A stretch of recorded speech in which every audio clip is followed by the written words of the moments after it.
Paramatma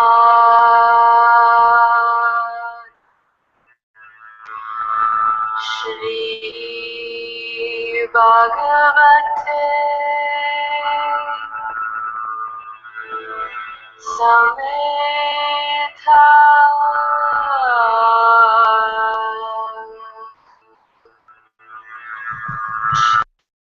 Bhagavate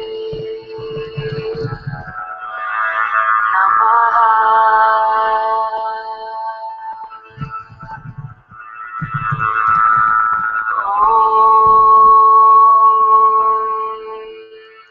Sachidananda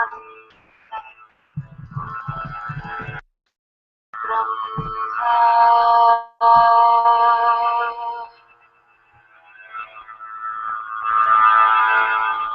Purushotama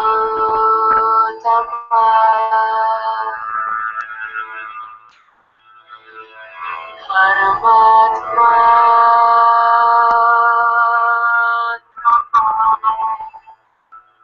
Shri Bhagavati Sameta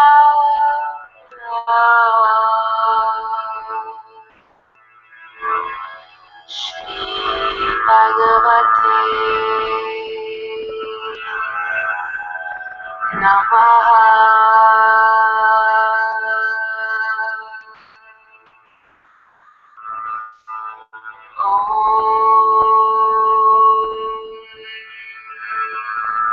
Sachidananda Parabrahma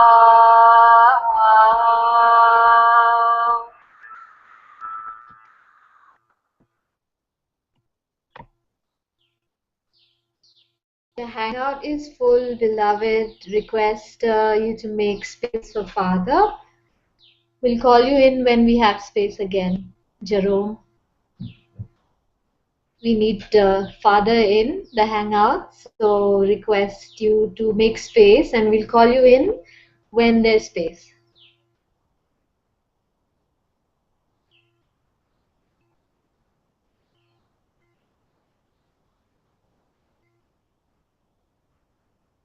Can you hear me?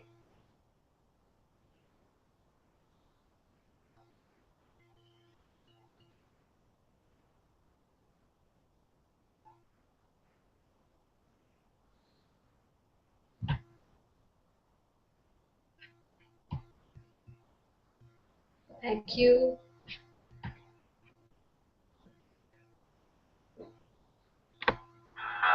Purushotama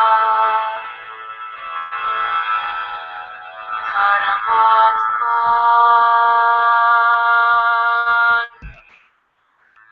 Shri Bhagavati Sameta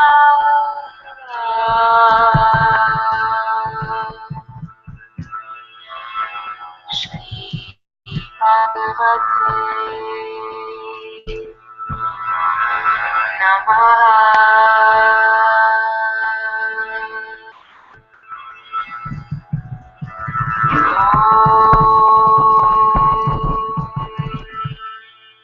Sachidananda Parabrahma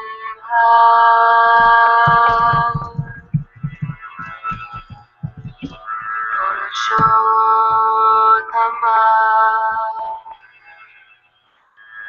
Paramatma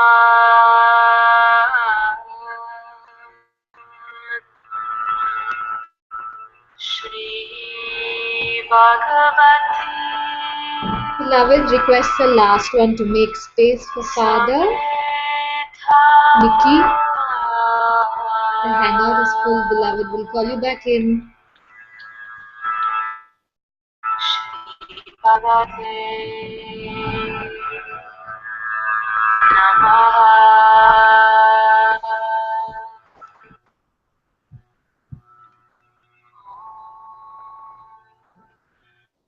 The hangout is full, so request you to make space for Father. We'll call you back in when we have space.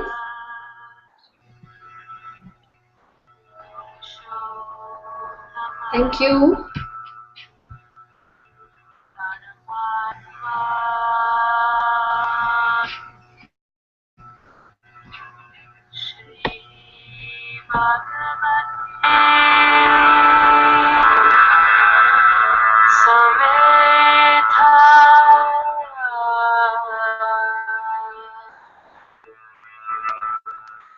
Shri Bhagavate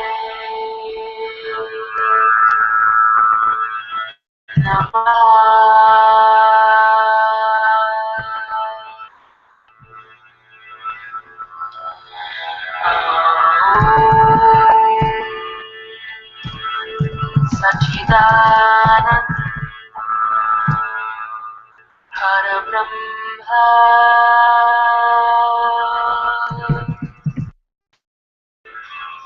Purushottama Paramatma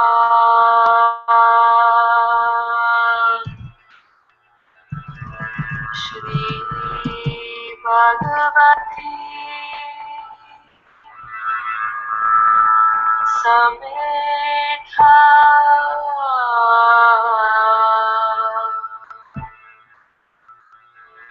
Shri Bhagavate Namaha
Hare Krishna, Hare Krishna, Krishna, Hare Hare, Hare Hare Rama, Rama Rama, Hare Hare, Hare Krishna, Hare Krishna, Krishna Krishna, Hare Hare, Hare Rama, Hare Rama, Rama Rama, Hare Hare.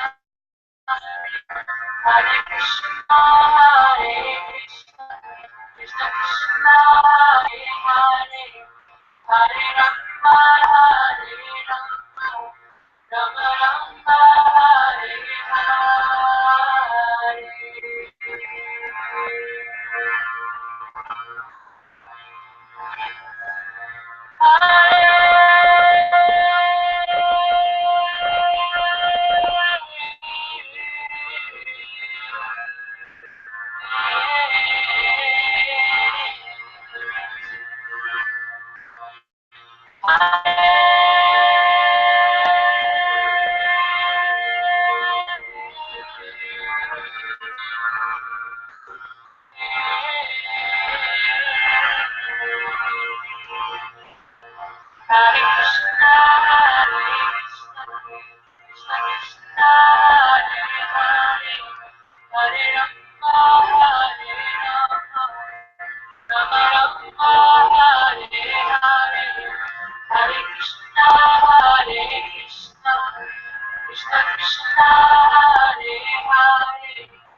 Krishna Krishna Hare Hare Hare Rama Rama Rama Hare Hare Krishna Krishna Krishna Hare Rama Hare Rama Rama Hare Hare Hare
Thank you.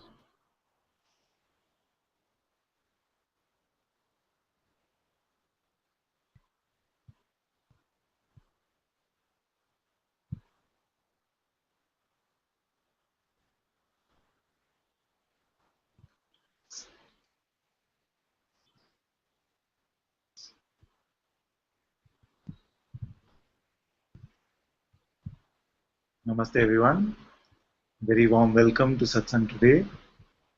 Satguru Shri Mujiji ki Jai.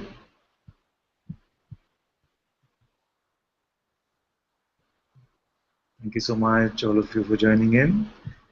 And if you're in the Hangout, the way to ask questions is to unmute your mic. And if you're on YouTube, you can post your question there and we will have a look at it. Namaste.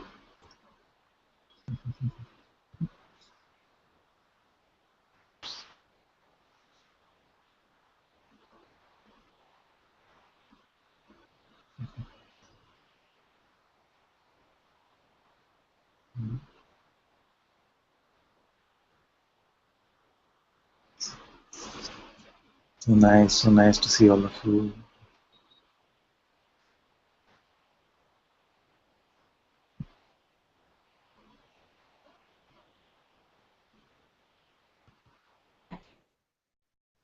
Can I come up, please, Father? Yes, of course, my dear. Please come. Thank you. I've been having this pressure of an apparent person who just keeps trying to make sense of everything, and and I just need you to stomp on its head for me. Oh, yeah, bring it here. There we go. Log it off.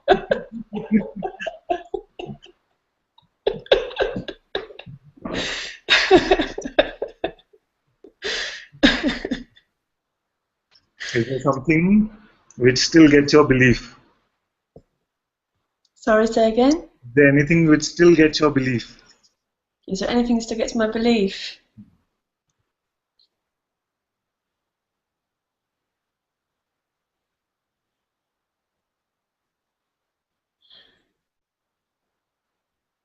I don't know. It just feels like it's like running towards the walls and just bumping around. And I go through the process of, don't believe my next thought, and then I laugh, but it's like, do I just stay with it?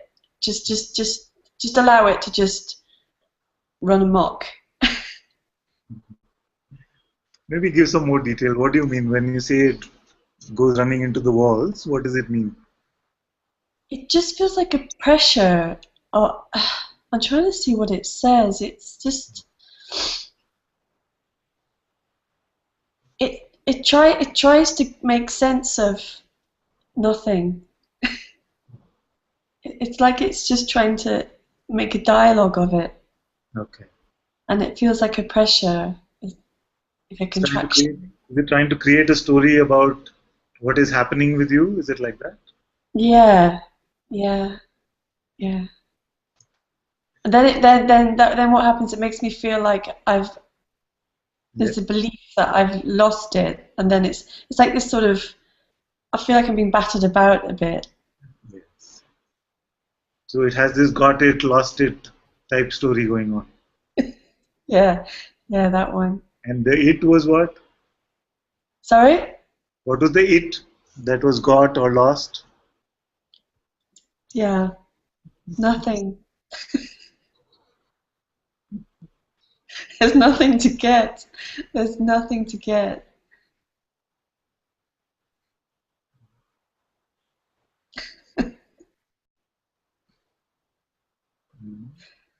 And this mind, this ego can run around wherever it wants. But are you Yeah. moving along with it? Sometimes. Yes, but that also is not really you moving. You can say that my attention is moving and maybe my belief also goes to them. But Yeah. you are the unchanging, unmoving awareness of even this. Yes. So when it feels like, oh, my attention is following this, there seems to be some interest in this. You see? But even with all of this, you are not moving. Yes, that's just appearing. It's just appearing. It's just appearing. It's just an apparent Yes. movement. Yes. And There's you, nothing actually happening. yes. Because you are there to confirm that it is appearing and disappearing. So you must be the greater one.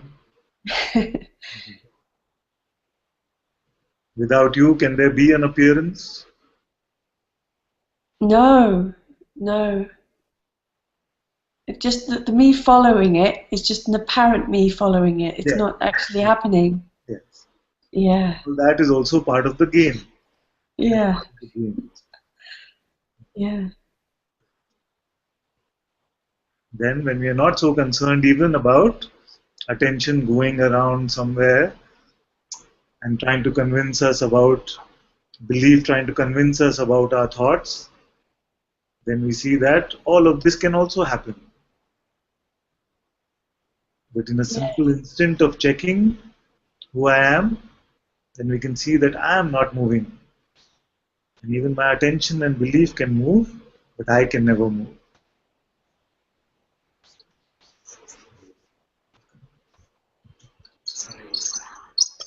You get your better chair?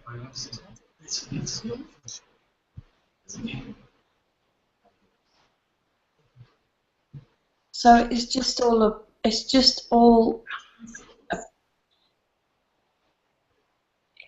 all happening, but there's Yes, actually nothing happening. yes, yes. It's a seeming happening, It's a seeming happening. It's an apparent appearance. apparent appearance. Yeah.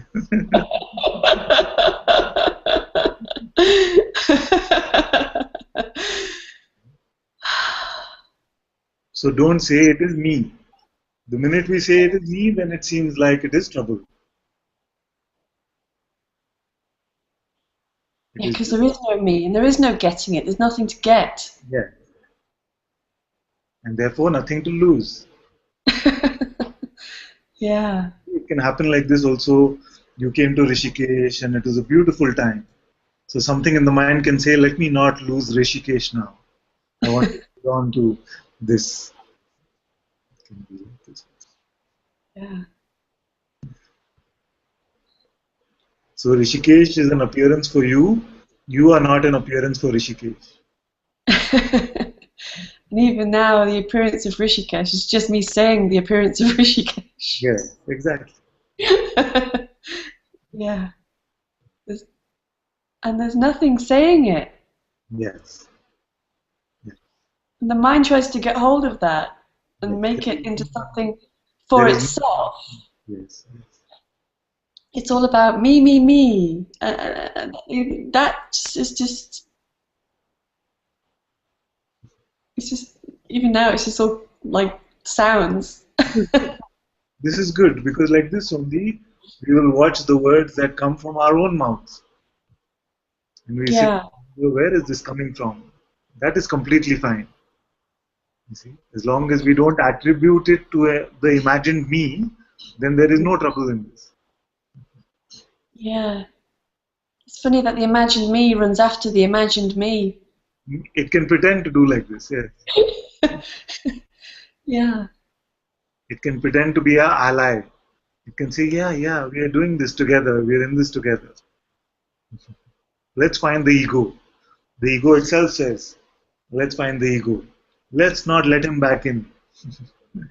It's already back in. When it's saying let's not let him back in, and if you believe that, then that is the ego itself. That is the trickery of this. so when that happens, and then there's the kind of an apparent feeling that goes with it, like a kind of oh no, that kind of feeling, and it's just the same, isn't it? It's Just different quality of the same appearance, same energy, but different quality. yeah. And then there's this apparent me that says, oh well, this bottle is very different from this feeling, but then seeing it's not actually, it's just a different identity. I'm not going to identify with this bottle. Some could be.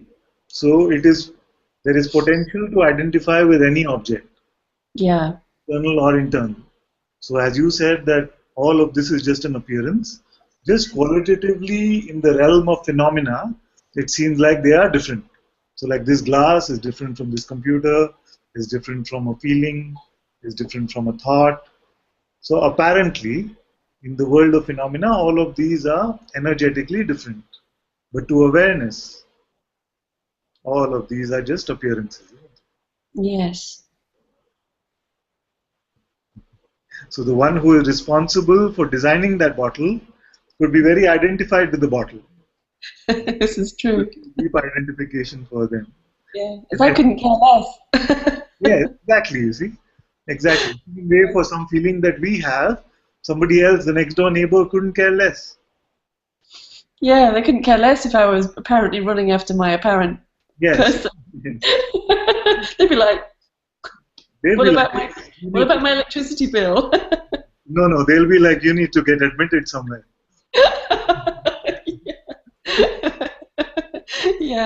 Yeah, that's true. I wouldn't say that to anyone else outside this Sangha.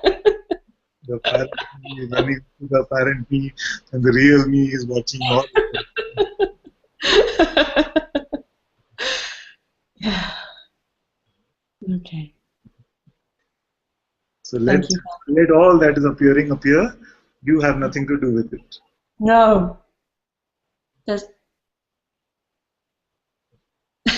just nothing happening. Nothing is happening. Nothing. Nothing's happening.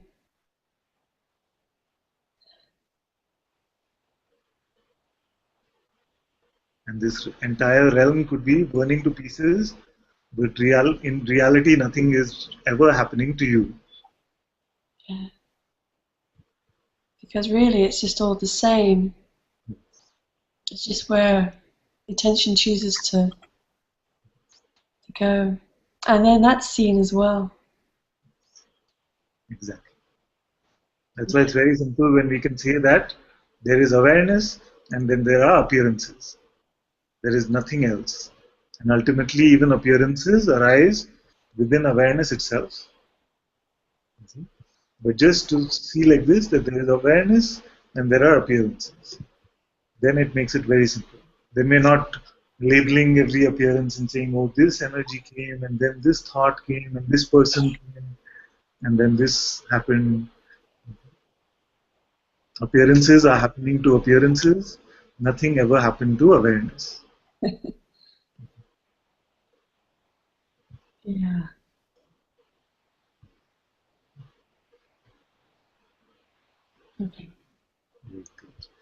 And when it is freedom that you want, when you come to this conclusion that I've had enough of the game and all I want is freedom, then the appearances will just burn themselves out. If you allow it to burn itself out, then it just burns itself out very quickly.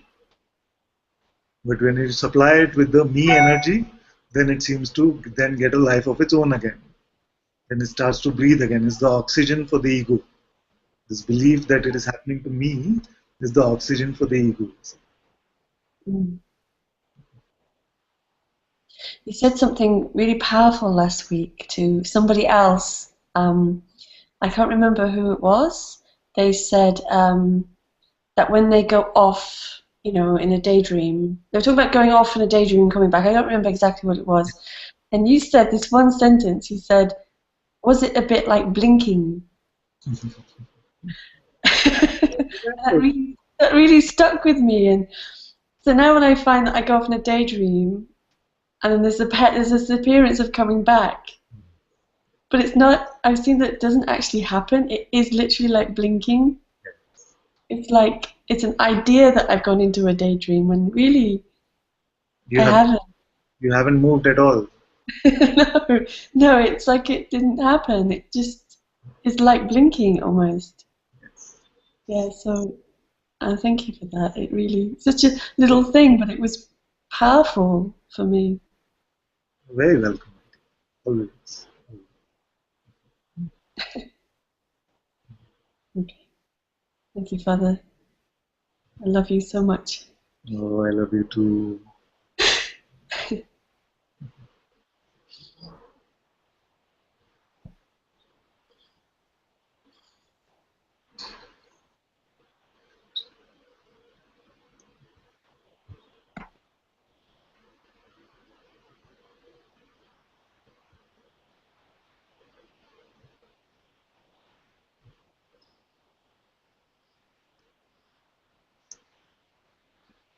Okay, then there are some questions about joining and leaving the hangout. So just some general guidance, just follow your heart, just your intuition will guide you, and just everything is okay. Everything is okay.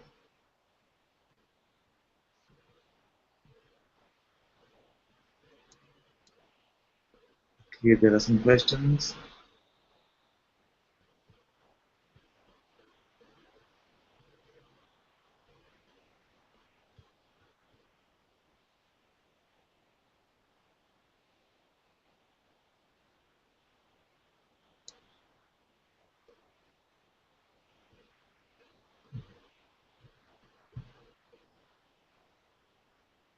So Suchitra is asking, Namaste Ananta ji.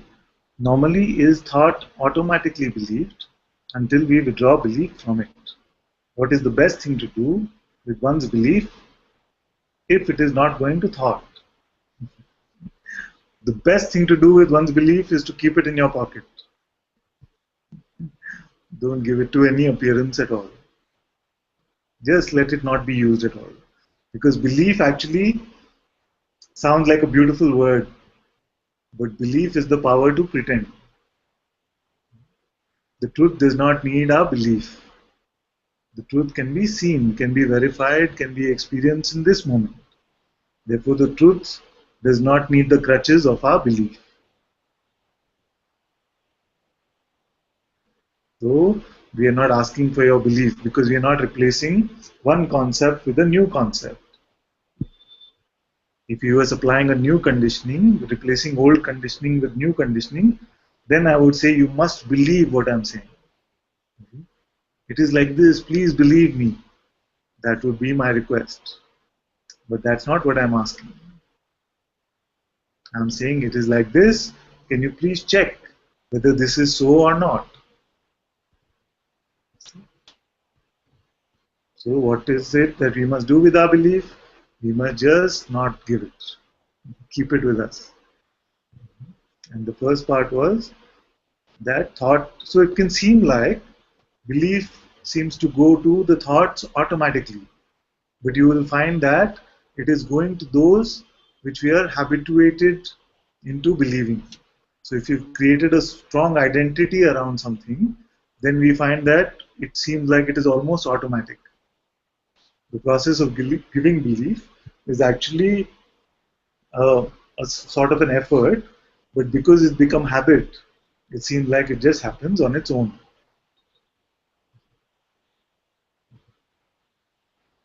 So we jokingly sometimes say that if I was to say, you must believe that you are an orange, it'll take some doing, isn't it? Yeah, I'm an orange. You have to keep reinforcing I'm an orange. It'll take some belief. Or if I say that just believe that you're sitting at the banks of the Ganga right now, then you have to visualize, you have to believe, yes, I'm actually here. You have to put in this effort. But I say that you must believe that you're a man or a woman. And that goes more automatically, yes. Because we are conditioned into believing that I am a man or I am a woman. It seems easier. Both are not true. You're as much a man or a woman as much as you are an orange.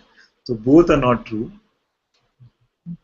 But if we are conditioned, we are habituated into believing that I am a man. So it seems like it goes easier.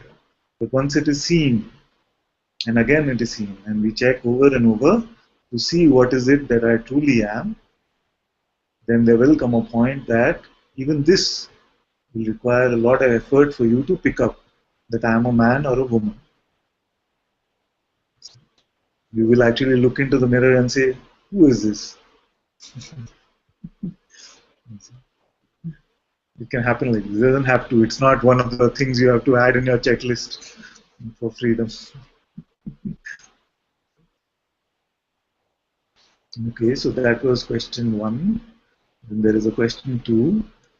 And she says, when you ask us not to be too quick in dropping seeing, what to do with the seeking momentum? Japa is a question. Thank you for your kindness. What you must not drop initially is the simple vigilance. Because what will happen is that the mind, the ego will come to trick you. And it will say that, it's so simple, I got it. You got it, man. You know, like, it will be like that. But then, just you have to smell for it and see whether it is accompanied with a sense of specialness. What is the meaning of I got it? Does it mean that I am special in some way? Does it mean that I have discovered something new? Or is it just simple to see, oh, I have always been this? In fact, you will laugh at your stupidity. It is not a special moment. It is a laughter at our own stupidity to see how it was possible for me to believe that I was this imagined person.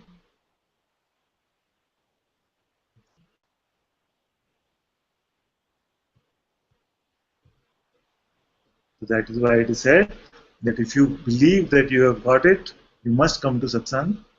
And if you believe that you don't have it, then also you must come to satsang. As long as there is a sense of an individual entity, as long as there is a sense of a liberated person also. If it feels like I as a person am now liberated, you must keep coming to satsang, you must keep doing inquiry. See, as Bhagavan had said, somebody asked him, how long must I persist with the inquiry? See, and we can add a part to that question, which is, okay, when I check, then I see that I am not this person. So then, how long should I persist with the inquiry? Because I see now that I am not this person. So he said that as long as there is a sense that there is an inquirer, as long as there is a sense that there is one to do the inquiry, we must do the inquiry.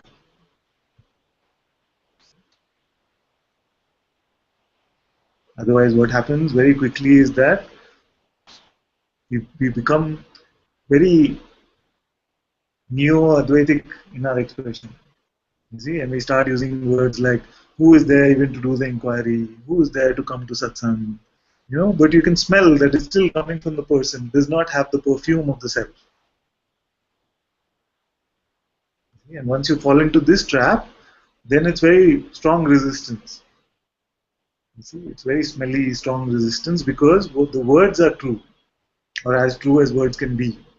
The words are true, but they're not coming from your heart. They're coming still from the person who feels that they have understood something. It is coming from conceptual knowledge or intellectual understanding. For me, it's very simple. For myself, I would say that always best just to check with the master. Always best to just check with the master. Then we take out this burden also of trying to figure out, have I had enough inquiry or not? Actually, if this question still has some juice, then there is need for more inquiry. Because there is a sense that there is an I who is the inquirer.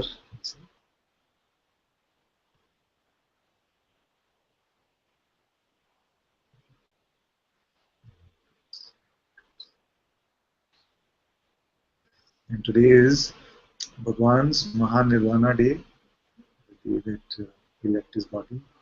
So I head is forever bow down to his lotus feet. All his grace, all the Father's grace.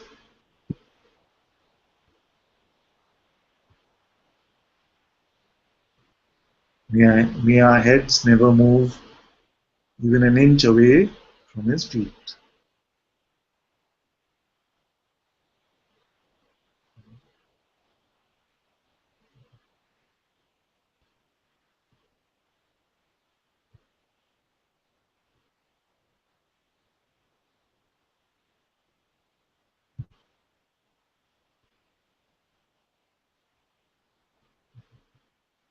And I feel like saying today, although I don't feel I've ever expressed it like this, but thank you Bhagwan for Papaji, and thank you Bhagwan for Mujiji at the feet of these beautiful masters.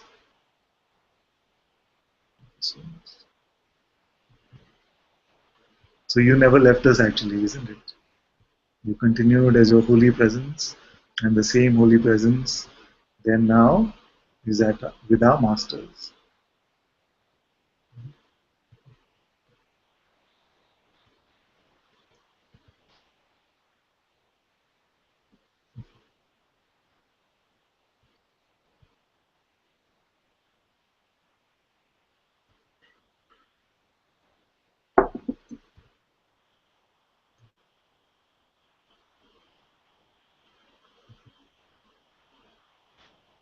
Atma says, already it happened. I'm not a woman, I know that.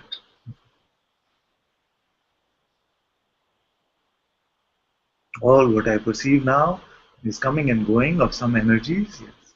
Appearing energies and releasing energies. It is all that is left here.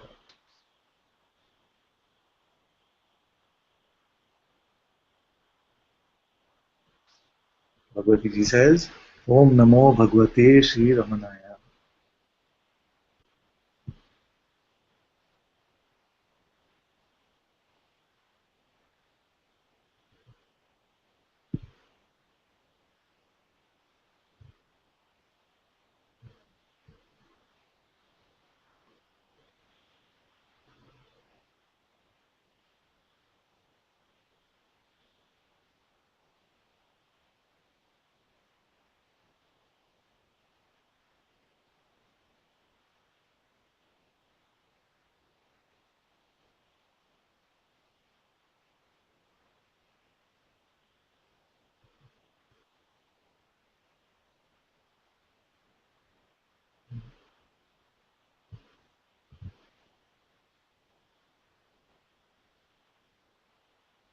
I'm reminded of this story, but those of you who have better memory and better knowledge of Bhagwan's life can correct me.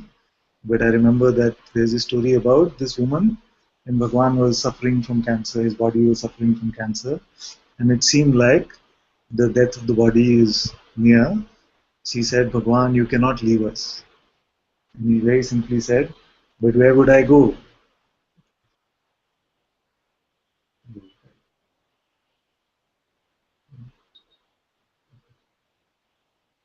So it's truly never about the master leaving us.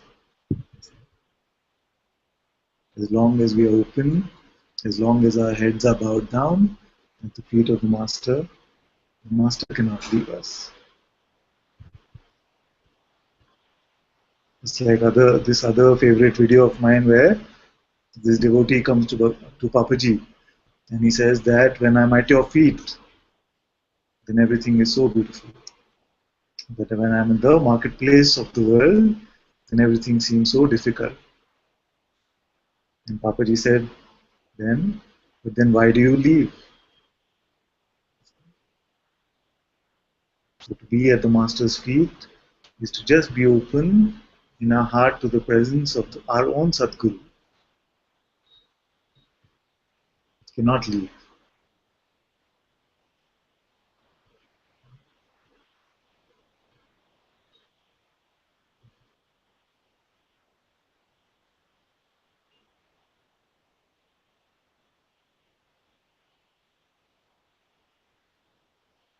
The Master leaving us is like saying that my presence has left me.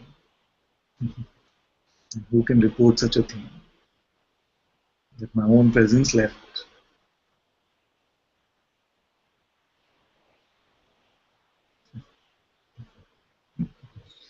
And right on time, Atma says, I have to leave now. Love to all. Love you, my dear.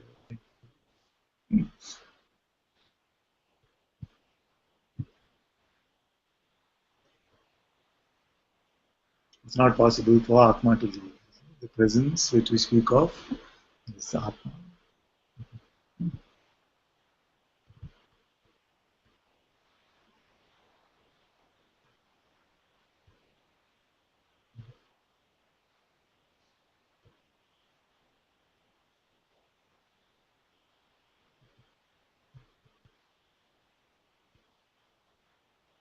Running out of questions? Still something there? You can ask it.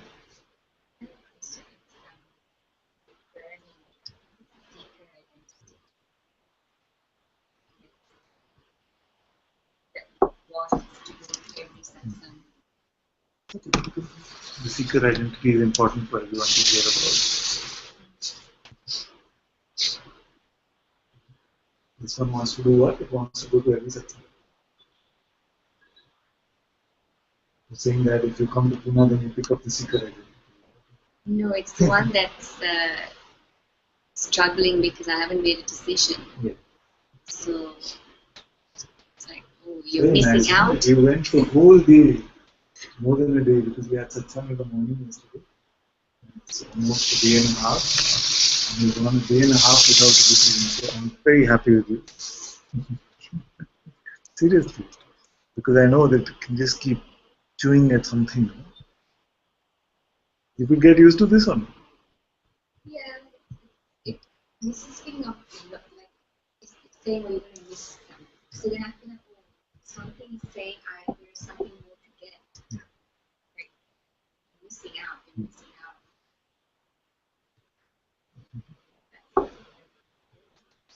Let it all go on. This is very good. This is very good for it to go on. I think even if I decided not to go, it would kind of say, okay, whatever, and manage. Yeah. It's the fact that I haven't decided that. Yes, this haven't decided is very beautiful. You decided? Haven't decided. It's very good. And we fall out of this trap of decision making all the time. Because life is constantly giving us choices, this or that, this or that. Mean nothing. What is going to happen is going to happen. It's just this mind comes in. Suppose you decide, okay, I won't go. And 10 minutes later, okay, I will go. And you find yourself booking tickets. It happens like this so often. So there's no value in this pretend decision making. So this is just the voice of the person which is struggling now.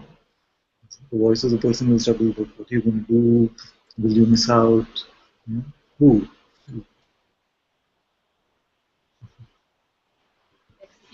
This morning fear to be alone. Yeah. So like everyone I know back and then it's not alone. It's good. It's very, very good because you see all of this now. Now you have the power to see it and not get 100% involved with it. You're not jumping into the relationship with everything that is coming. I've been on this merry-go-round before and I see it. I'm not buying yet. And even if you buy, then momentarily you buy and say, no, I'm not. It's the same thing.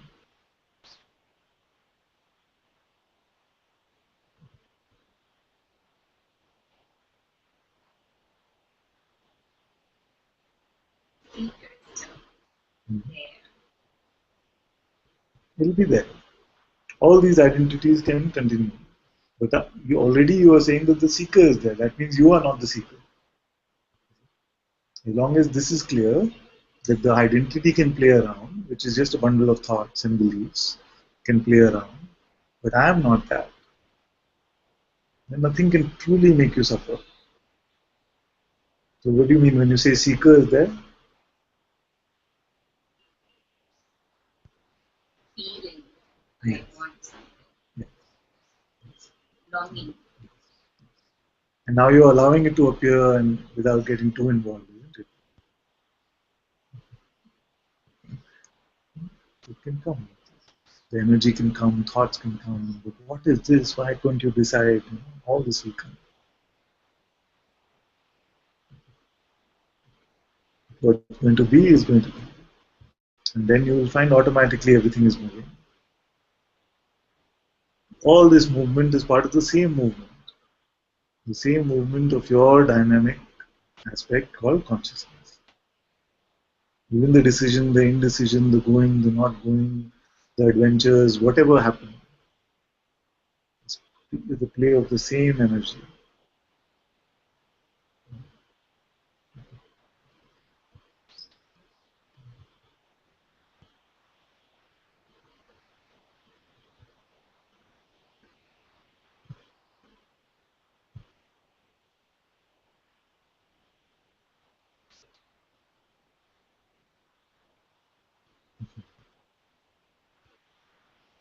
Bhagavati Ji also says, I feel this, where would I go also? I can't even say I arrived. Can't find a time when any I arrived, yes, or a place. There is no authenticity which is found in time and space. The authentic I is not to be found in time and space. Time and space appear inside you. You do not appear inside time and space.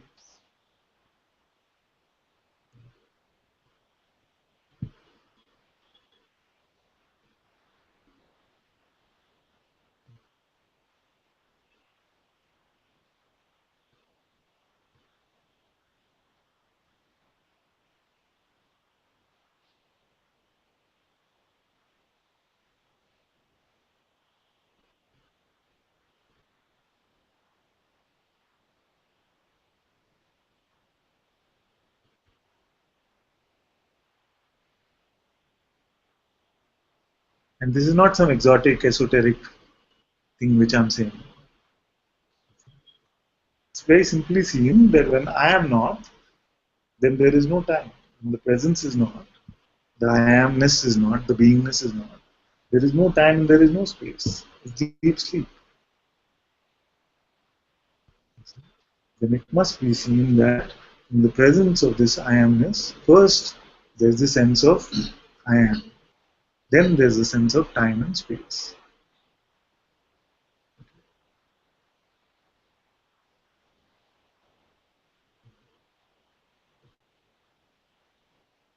Then how would we ever find ourselves in the realm of time and space?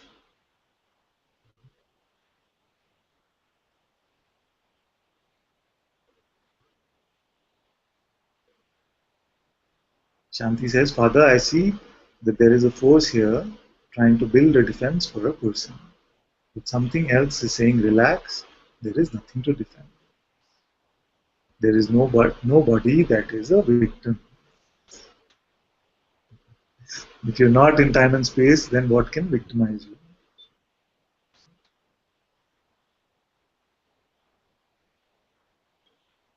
All just a play of these appearances which are coming and going.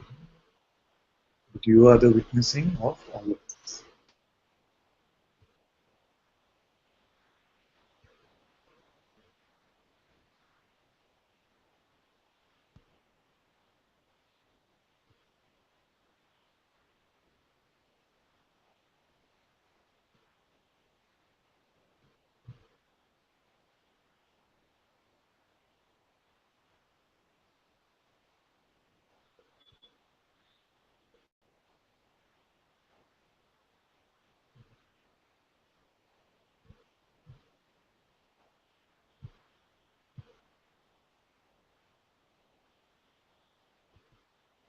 But what could the seeker want?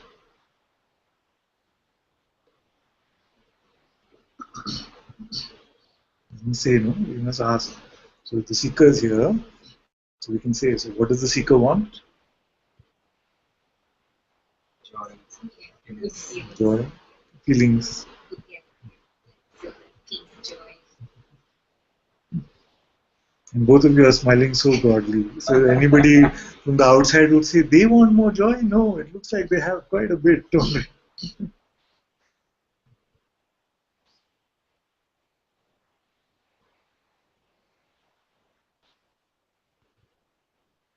All that is coming is going. So don't be attached to any state. Freedom does not mean that you're in a state of joy.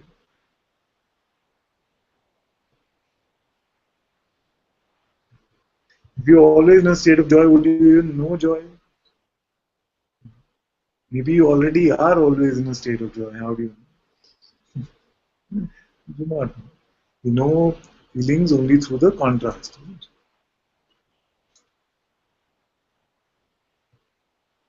Maybe we are defending something now and we don't want to be in that position. Mm-hmm. So that everything is open and free. Yes. So that we are no longer holding it. Yes, yes. And this not holding is gold, you see. Not holding. Don't hold anything. Don't hold your attention also. Many places you will go, they will hear, sometimes I will also say, but many times they will hear that you must give your attention. I'm not saying that also. Leave your attention also completely free. Don't hold on to anything. Then,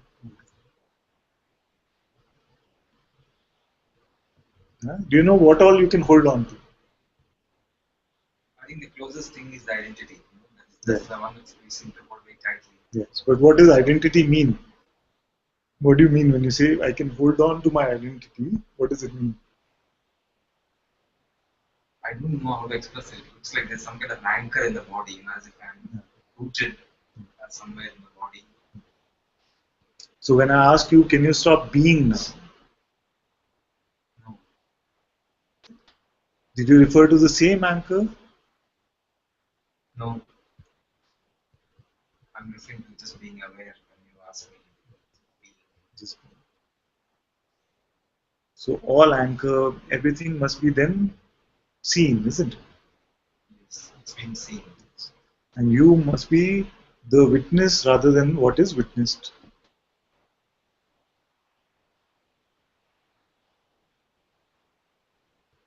Does it seem like you're the witness or you are the content of what is witnessed?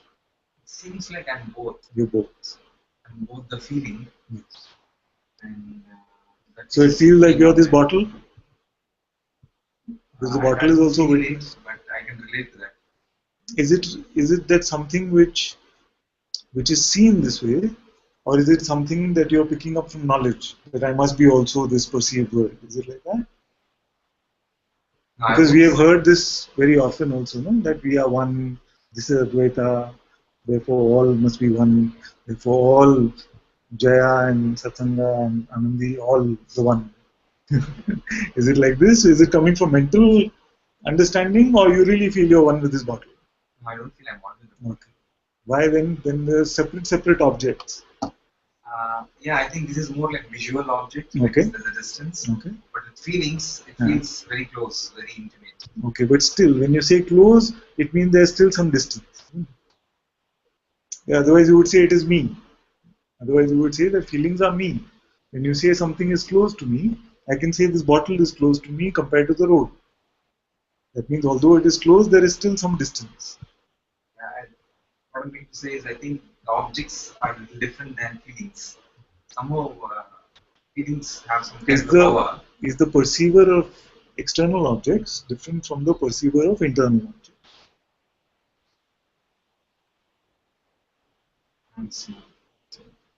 Is the perceiving or the witnessing itself different? Not the content, but the seeing itself. No. Same perceiving. Then if all of it is just appearances which are appearing in front of this seeing or this awareness, then what is it that we can say? So it's the same way. So I will accept if you say the bottle is also me. In the same way, the feeling is also me. Then I will accept. But you cannot say that the bottle is not me, but the feeling is me. You see, because both are perceived in the same way. Just energetically, they are perceived as different, but the perceiving itself is the same. You with me so far? Yeah.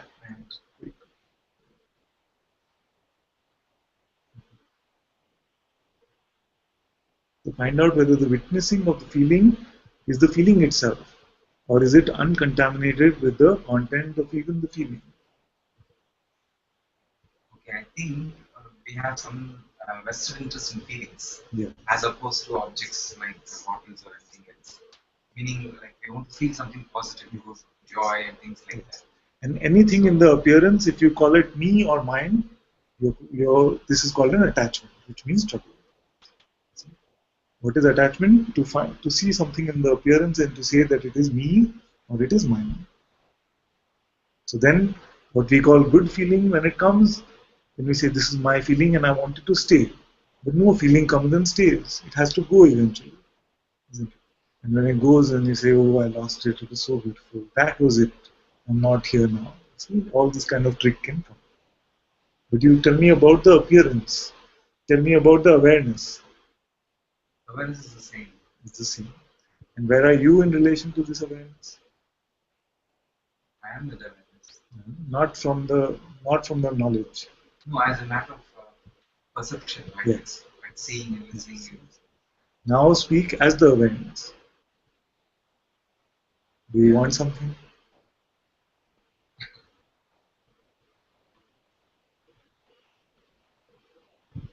Still there's an attachment to feelings. It's not awareness. This is just another thought.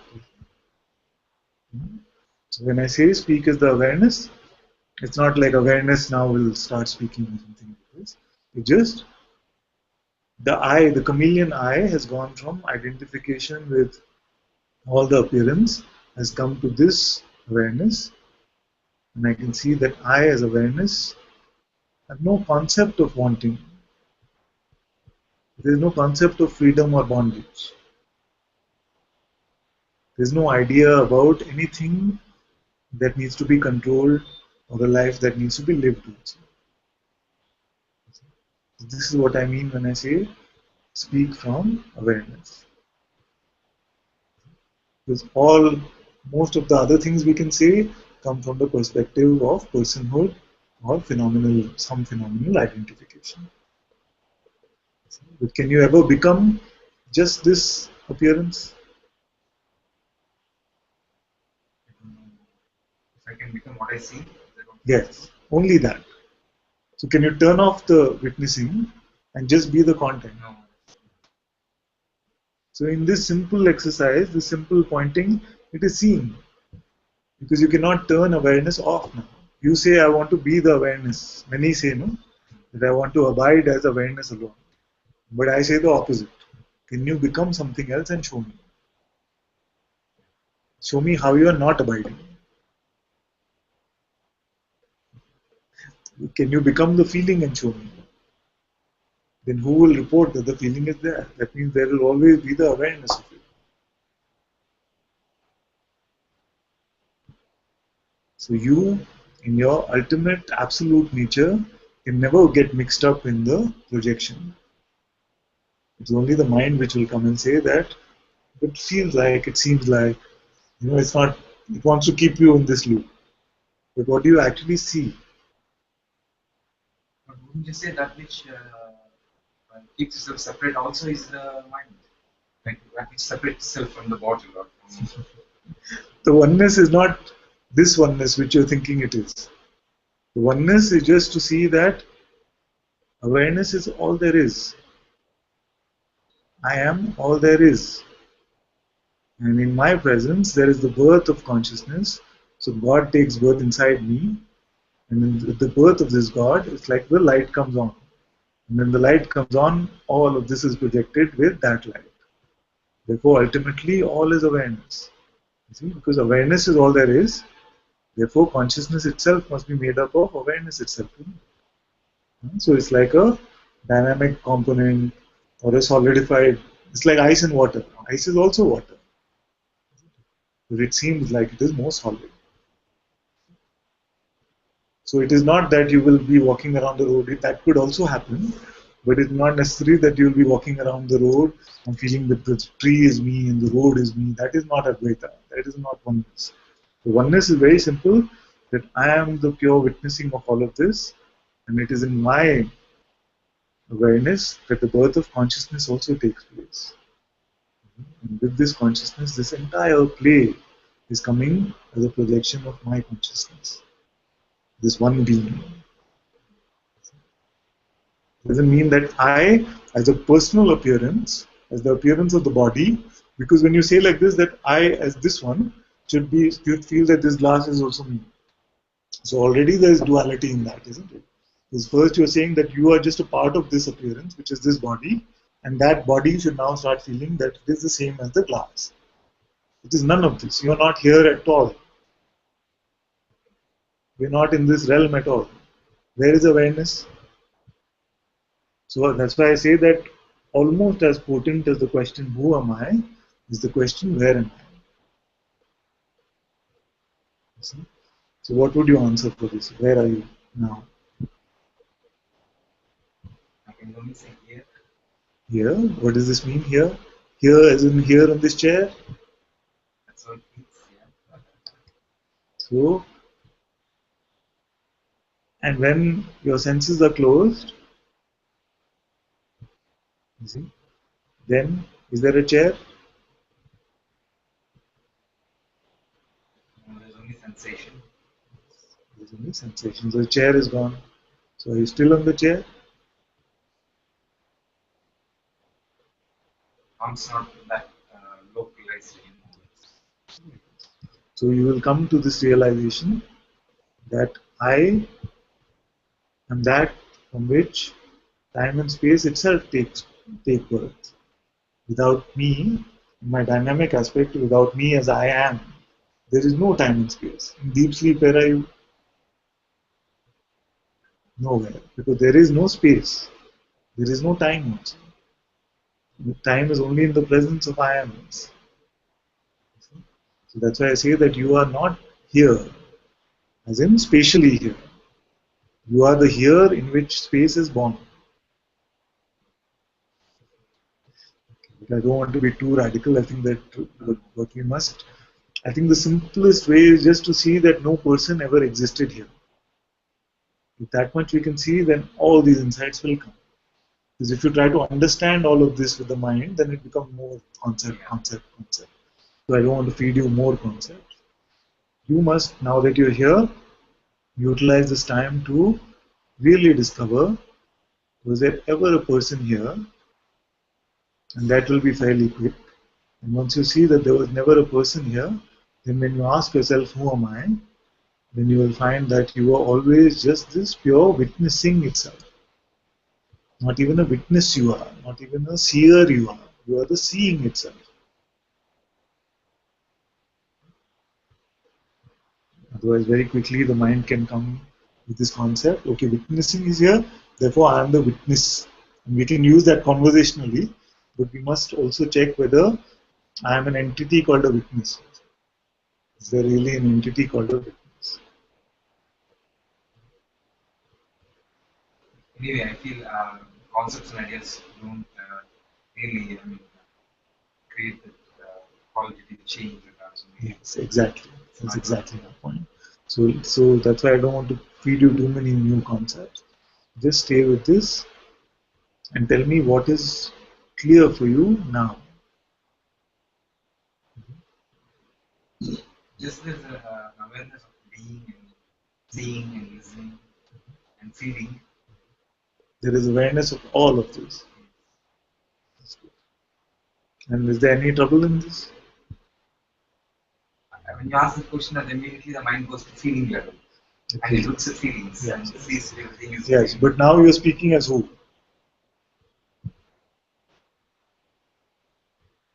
The moment I look inside myself as awareness, then I see the sensation in the body sensation. They're there. Yeah.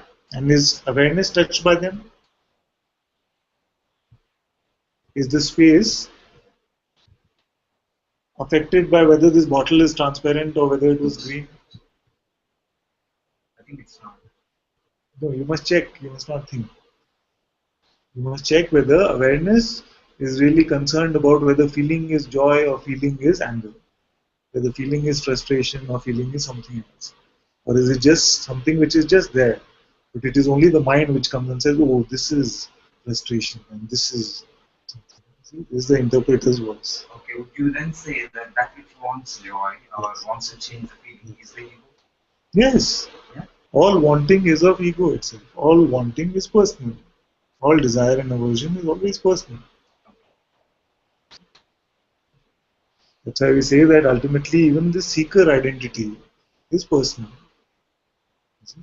And we all know this. We started out, most of us started out as a seeker because we wanted an end to suffering, or that this question, who am I, started becoming too strong. So we wanted a relief from this question. It was like this. So it started off as a personal endeavor, but this is the only endeavor which will get you to a point where the person will also leave.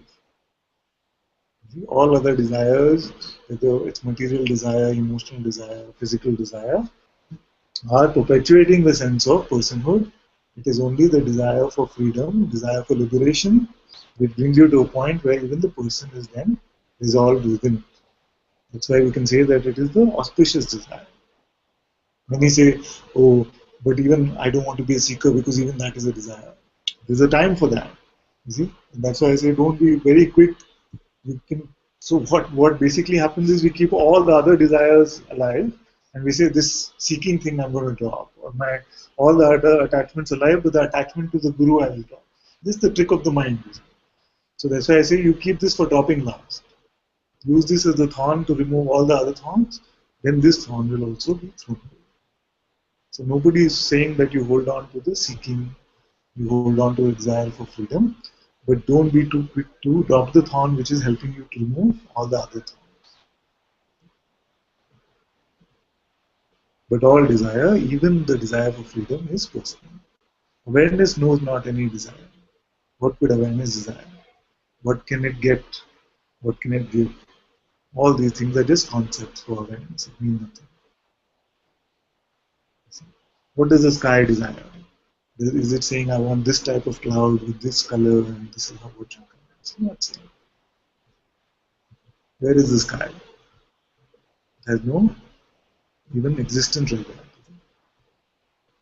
So you're saying awareness is like space, which doesn't want anything. Yes, but that's a bit of an exaggeration because what would be more accurate to say is that even space is born within awareness. So awareness is that ultimate space where even time and space are born. Because the minute I say awareness is like space, I know that the mind has this tendency to visualize a sense of space. So it will create some empty space for you and say this is what you are. You are not even that. You are the seeing, you are the witnessing of even that. Doesn't it happen like this? When I say that awareness is the space, you see this black space or white space, and say, yes, it's this one, this I am. No, you are still the seeing of even that. I'm asking more in the sense of like space doesn't demand what should come in and what should go. Exactly. So it's neutral to anything that happens. Yes. So you're saying awareness also You is in like reality are completely neutral, unaffected, untouched, unconcerned by what appearance is coming or going. by suffering, even suffering or joy or fear. Or And what will happen is that suffering is just like a measuring tool which tells you how much belief in the person is still there. So you could suffer for 10 million more lifetimes, but awareness is untouched by it. It is just the sense of belief that consciousness itself has in the person idea, which leads to suffering. It is basically like saying that I just started this game on my PlayStation or Xbox, and I just started, so I'm very interested. So I want to believe that I'm this game character. I sometimes say James Bond or something. See? When we start the game, there's a lot of interest in playing the James Bond character. So you're not willing to give it up. You're still believing, yes, it will give me joy. You see, playing this game will give me joy. At the end of the game, I will come to a point where there will be so much joy. But here, I'm sitting and saying that no, just stop the game. There is no joy at the end of it. You see, you're tired of the game, just drop. If you're not tired of the game, then you cannot sit for one satsang. It's pure torture. For the mind, it's pure satsang. So the fact that you can be in the hangout for a couple of days and then you can actually come over here means that there's something which is now clear, that there is no real joy to be found in the world through material, phenomenal achievements or objects. Therefore, there must be something which I'm missing, which is very simple. And I'm saying that that something is what you already are. You are that. would you say I'm also joy, like you say your awareness? Is joy and awareness? No, I would say that all states are coming and going. See? And joy is just a state. And I can also tell you that love, peace, joy are very primal forces, just like attention and belief. And these forces of love, peace, and joy are in service to you. You are not in service to them. So when your being is unassociated with the person idea, then you will find that these forces are just bowing down to you and saying, take. It's a restaurant which is open all day and you don't have to pay anything. But you cannot, I often don't say like this because that becomes an expectation. So what I'm just saying is, just divest yourself of the person idea. And divest yourself of the person idea, you will find that there is no shortage of these forces. In fact, you will say that there's too much love, too much peace, and too much joy. And the person will come in and say, I'm not there yet. So this is the attachment to still the person idea. So even this you don't believe.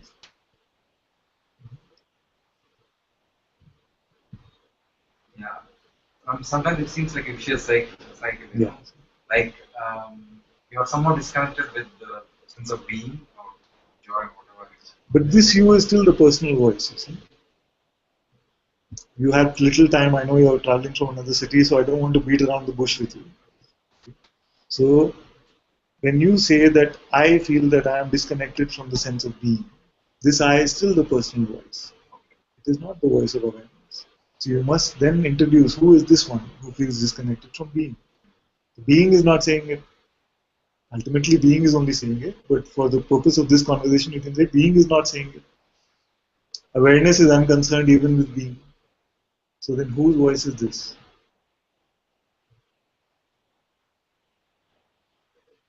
It's still the same guy, still the same ego which says, I feel that we are still not there, maybe a little bit. This tricky voice which will play these kind of tricks. Yeah, it still sees a sense of need, there is a sense of need. Yeah, not there.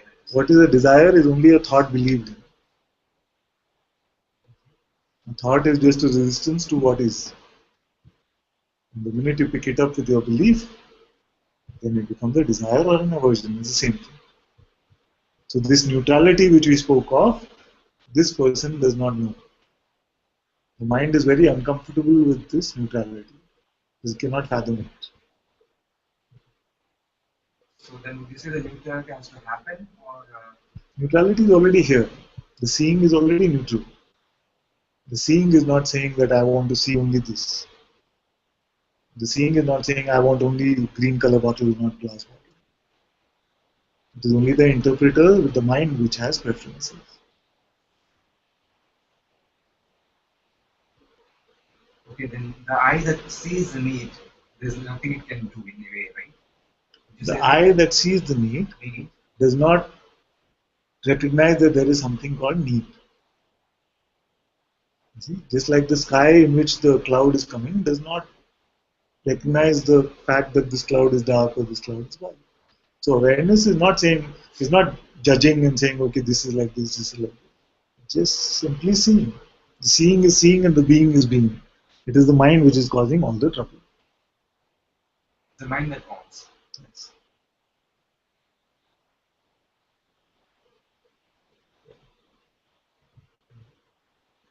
How to be free of this?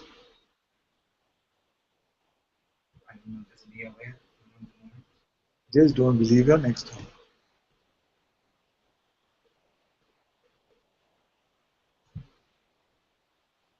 This is a simple way. Because otherwise it can seem very complicated, isn't it? I have to be this, I just be aware, I just stay with the sense I am. Nothing. Just you are here free, completely free. Now you can pretend to be bound by believing your next thought. That's why I say that if you want to see God pretending to be a person, believe your next thought. If you want to see God pretending to be a person, believe your next thought. Because all thoughts are personal. All thoughts are referring to you as a person.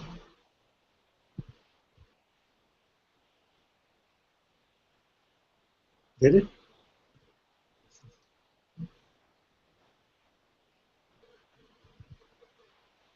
What I see is seeking has been a habit for a very long time. Yes. So it seems as if it's permanent. And Yes. It seems like, what am I going to do if I give up this seeking also? What am I going to do? also one doesn't know how to give up. Seems as if it's not just a thought; it's more than a thought, as if it's a being or something that is permanent. Just a branch of the tree which seems to have been nourished so much that now it seems to be strong. And with this satsang, with satsangs, as you keep coming, you will find that even this seeker identity will not have so much. It will spurt, it will have its spurts once in a while. It will not be able to hold you hostage. You will not say that I am a seeker. You will say that the seeker identity seems to be coming up, and it comes and it goes. I am just the witnessing of even this appearance of seeker. Where is the seeker now? In the right now, it never is. Just an imagined idea.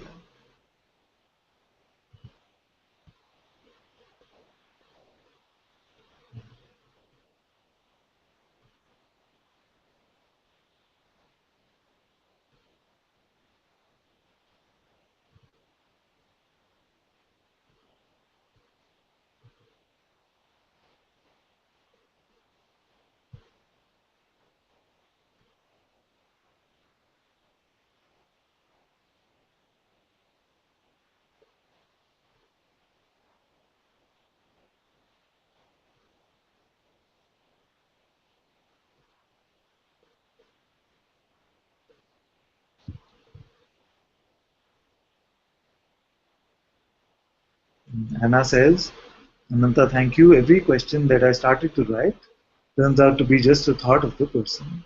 This seeing has no question of fear. This seeing has no questions or fears. Love you and I love you too.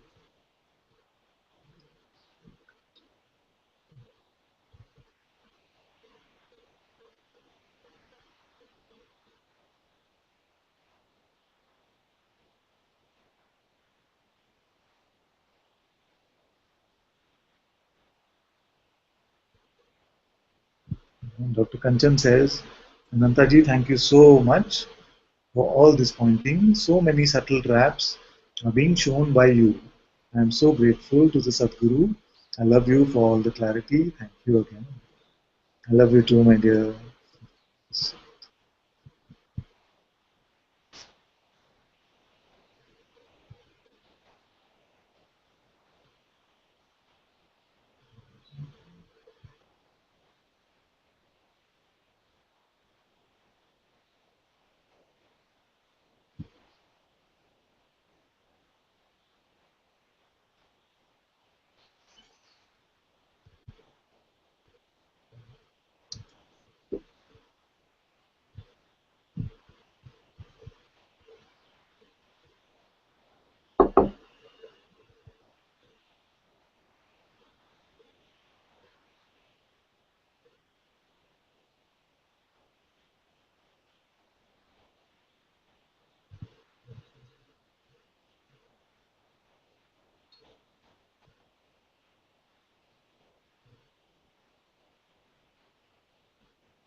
Hmm?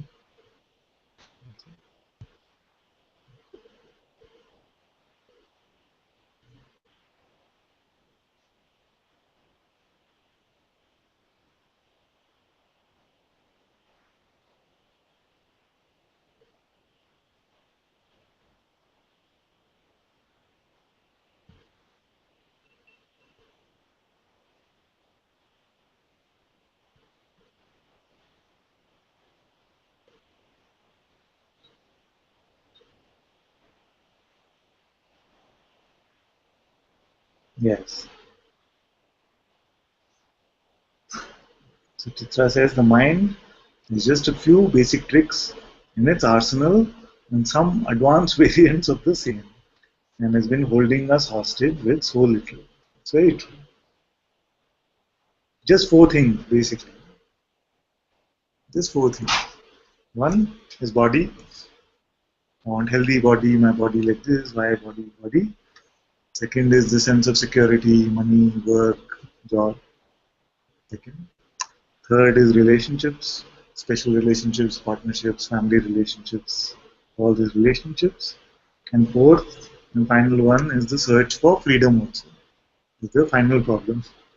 The desire for freedom, the desire for meaning, the desire for some understanding of the truth.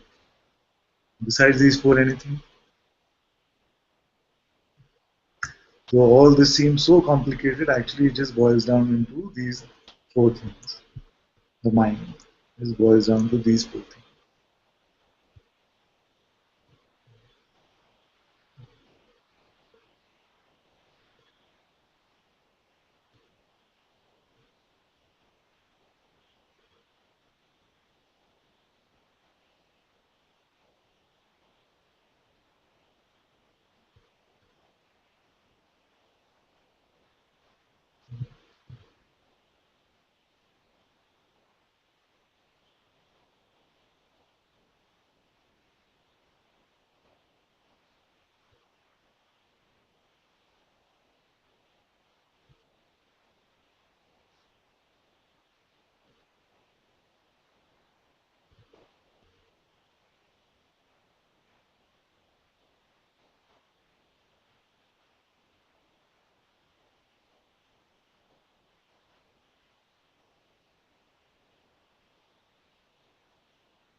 Can I ask something again, please? Of course, my dear.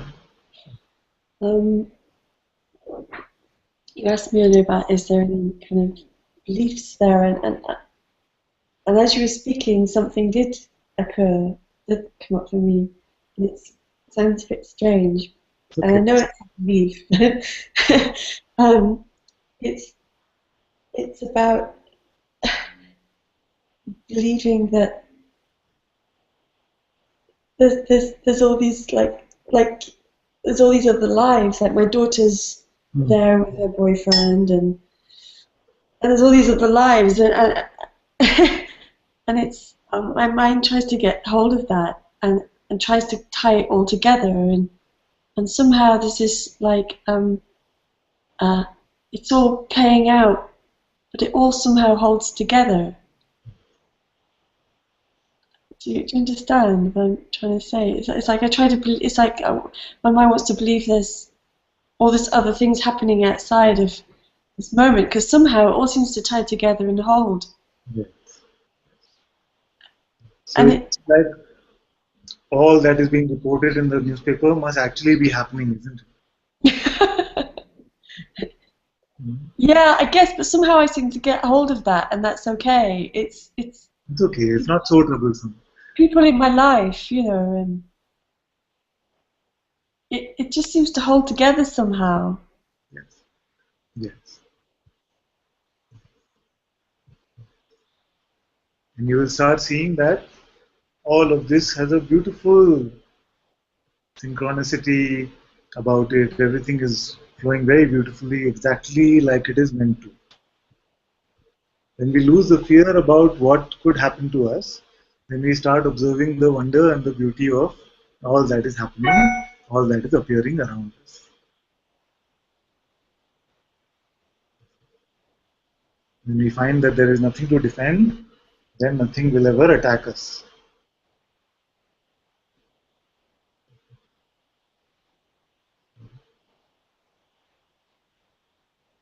I think that it is my mind just wants to get hold of this beautiful synchronicity Ah, and work it out somehow. yes. Like it says, well, how is it hold together? How does the story continue when this person goes away and comes back again? And they've aged a year, and it all seems to have held together somehow. It's like this. We can go to sleep in the night and a dream will come. And in the dream, you will find people that you are familiar with. They will feel like family. You know? And then the mind will come and say, okay, so how is this happening? What happened here yesterday? And there will be memories of what happened yesterday. But was it really, can we really confirm that yesterday happened? Yeah. No. No, not really. Like I keep saying that we don't land up in a dream and say, who am I? What am I doing here? It's not an amnesia state, which is the start of every dream, isn't it? You have a family, you have life, and it all seems interconnected and beautiful. And there's no trouble with enjoying the wonder, enjoying the beauty. But when the mind comes in like this and wants to, manifest something or try to get the bottom of it so that it can go in a certain way, that is when the trouble comes. But if you're just watching it, enjoying it with wonder, then it's very beautiful. Yeah. It is a miracle. It's amazing. And the mind just wants to go. I think the trouble with in this case, when the mind gets that stickiness, it's like it wants to say, "Are they actually real? These people?" Are they But actually? No, no. I just need to let that go. So the Is question that it? to ask really is, am I actually real? Yeah. And once we answer that about what we are seeing here, then we can see that everything is just that same thing. Whatever your answer is about yourself is the answer for everyone. Yeah. I think the answer is I have absolutely no idea. Yes, that is also pretty good. Yeah. Yes, yes. But I'm just cautioning everyone about this trick that the mind can play. You see? It can play this trick and say that, hey, it's very clear that I'm not a person. But is my family also not people? That I cannot accept. Like, He says this example, isn't it? That a woman came to him and said, "It's completely clear that I am not real. It's completely clear to me that I am not real, but I cannot accept that my husband is not real." And I don't think she meant it in a good way.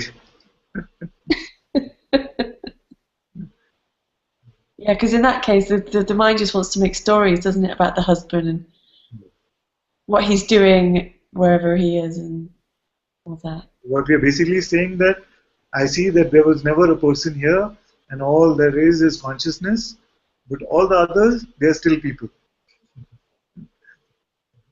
Yeah. Or it tries to work out, are they people or not? It's like, just don't know. But It's just, if you are not a person, then how is another a person? yeah. I just don't know.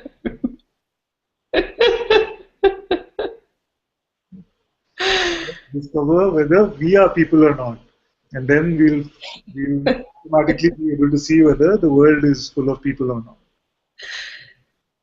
It just somehow just seems to hold together.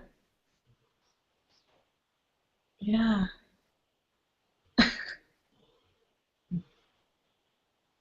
And in this way, there can be a lot of joy, a lot of wonder about the world. There's so much wonder in just looking at a flower. So much. You look at a flower and there's so much joy that can come just to imagine a creation like that. It's like I've never seen it before. Yeah. And it's like now, every moment, like the moment, it's like, yeah, it's just, Yes. Because every moment seems fresh. Because it's not distracted by too much mental energy, personal energy. It's not, taking our attention. Because, otherwise we go through the world as if it's a blur. Because half our attention is on our thoughts, the other half is through our eyes, and we cannot see clearly. So you cannot look at the computer clearly and think and put some attention to your thought at the same time. You can try doing this. Something will get blurry. See, just keep looking at the computer clearly and bring your attention to thoughts at the same time. And you will find that the instant the attention goes to the thought, it becomes blurry in front of you. So we go through life in this blurry sort of state where attention is just getting mixed up with all of this. And then when we find that there is no interest in the person idea, in thoughts, in these energies, then life seems to become very, seems to have a different energetic flavor to it. This can happen like this.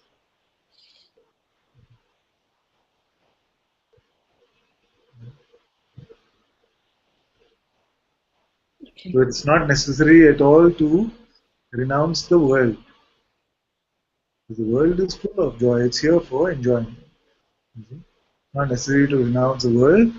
Only what needs to be renounced is the content of our thoughts. That is enough. The whole the whole appearance just seems more beautiful now, somehow. Even though I just don't get it at all. Yeah. Because you have taken the need out from your eyes, you see. When you don't have needy eyes anymore, then the world is very much more beautiful. Yeah, it's just a complete mystery to me.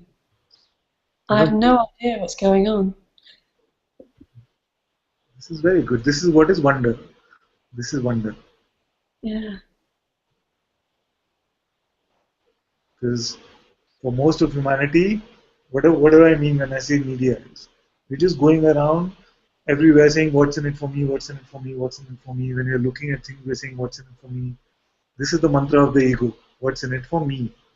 When the me idea itself is dissolving now, then this preoccupation with what's in it for me is going, then you're just seeing. Then there's no neediness, there's no grasping at things.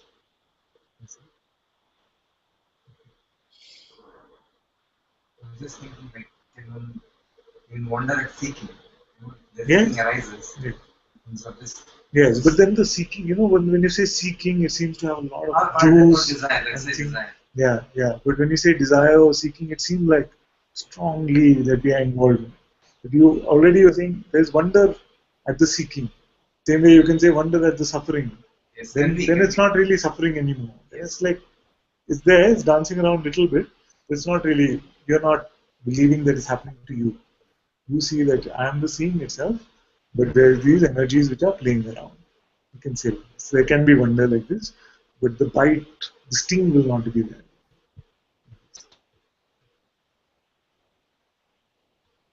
It's like you have defanged the cobra, which seemed to have such a strong poison, but now it still tries to bite you, but it does not have any poison left.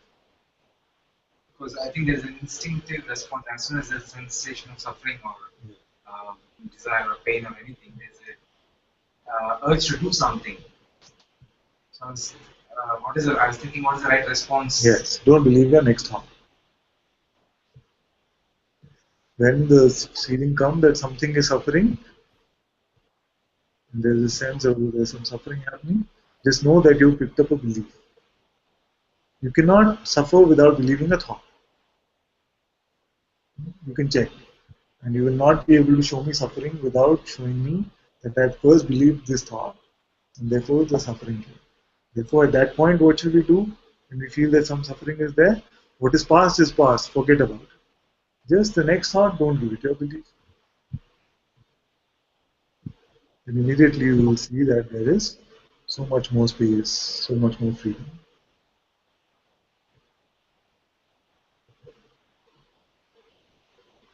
Thank you, Father. Thank you, my dear.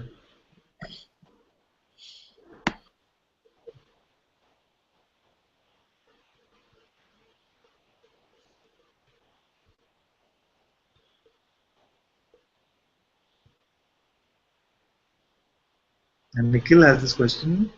Nikhil says, in one of my favorite video of Mujiji, forget about enlightenment, yes. He said, we are molested by these thoughts that something gets in the way. Then I ask, in the way of what? Yes, exactly. So the thought is that something gets in the way. And we are molested by these kind of thoughts. And then you ask, in the way of what? And in this simple asking, then you can no longer be molested. Because the way would mean that there is somewhere to go. And that is the biggest irony. That for self-realization, we believe that we must go somewhere. What are we trying to realize? The self. And the self must be here. Not the spatial here, but here. So the self must be here. So to realize the self, where must I go?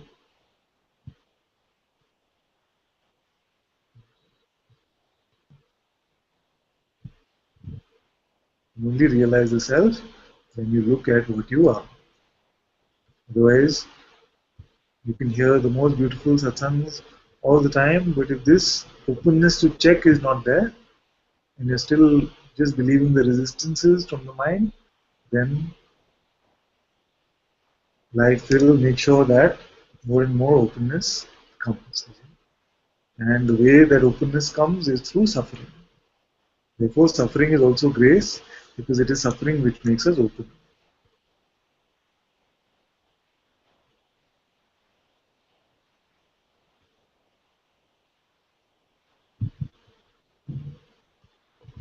Like Adya Shanti says very beautifully, where must the shoe need to walk to become a shoe? He said very beautifully that where must a shoe need to walk to become a shoe? So where must you go to realize the self? You already must be that. The self, the word itself means self.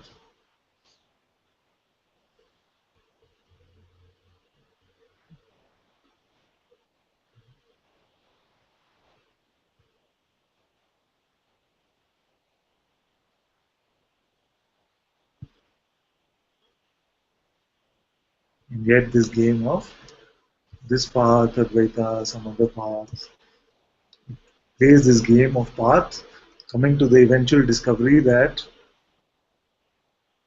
I have always been this and I have never left the destination. I cannot leave the destination. I cannot not be this awareness. I cannot not be that.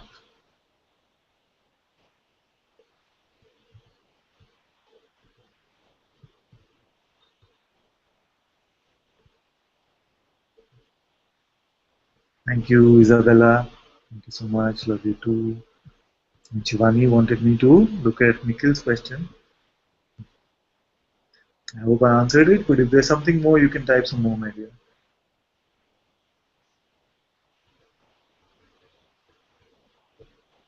That's why I like to ask these couple of questions. Can you show me bondage now? You say you want freedom. So you want freedom from what? Can you show me that which you want freedom from?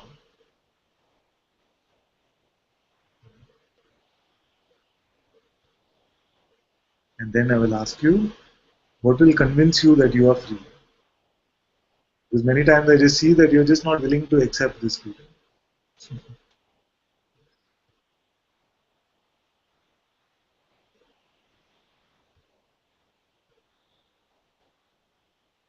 And Suchitra says, why do we accept the truth only from certain beings and not pay attention to it of other gurus, brackets animate and inanimate, are saying the same thing?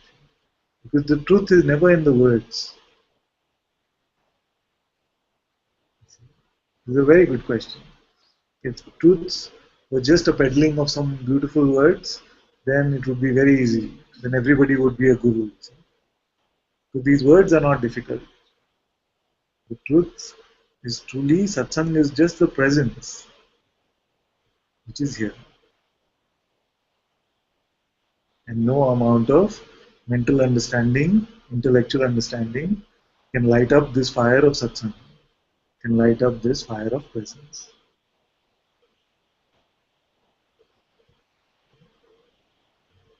And that's why Bhagavan said that you are in the company of your master, then your mind is automatically coming to some sort of rest. And sometimes you're not even paying attention to the words, but something deeper is getting clarified, and it's seeming like you are getting the darshan of your own true self.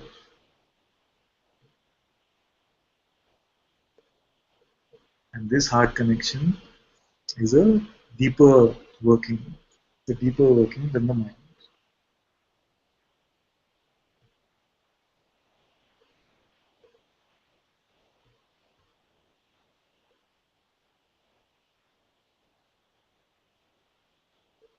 And that's why it also happens that some can come to satsang and some will be in a state of complete bliss. And yet others are feeling like, oh, what am I doing here? When is this going to get over? You can seem the most torturous, the more tiresome.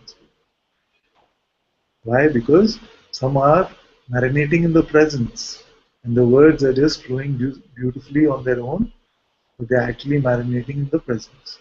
But if you come to satsang and you're not feeling the presence in your heart, and it's just words and it becomes about mentally understanding, then you will not last in satsang.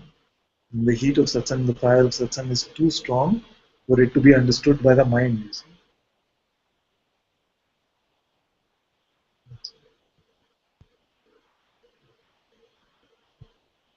It's never really about what we are saying or not saying. It's what you're seeing, whether you're experiencing the presence in your heart or not. That's why many can also come to satsang who don't understand a word of English. In Gujiji satsang, there are so many Russians also who come, and most of the satsangs are in English, isn't it? And they still sit with so much devotion. How does it happen? Because they feel the presence in their heart. That is enough.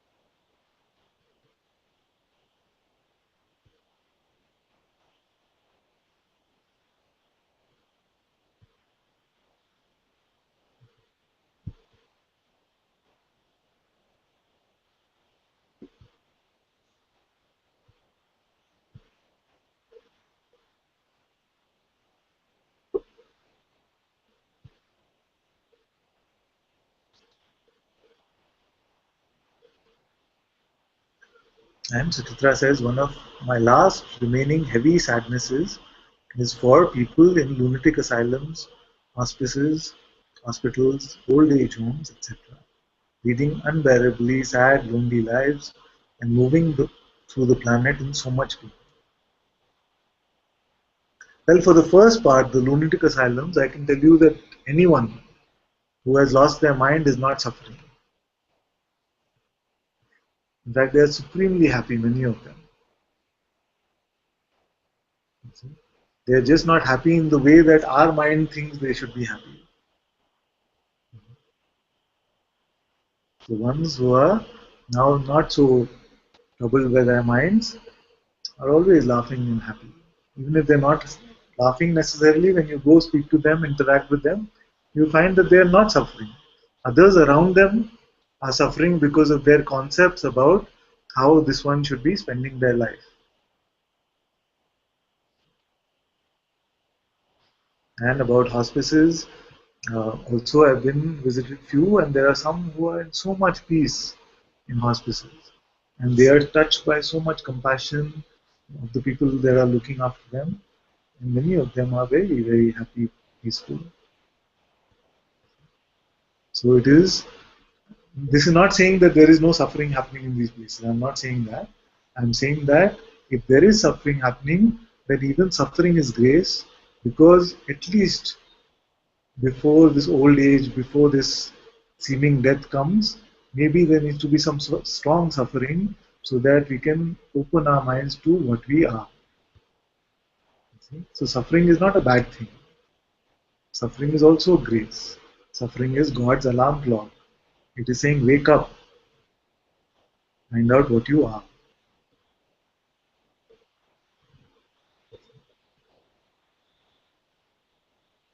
And you are now discovering the truth about what you are.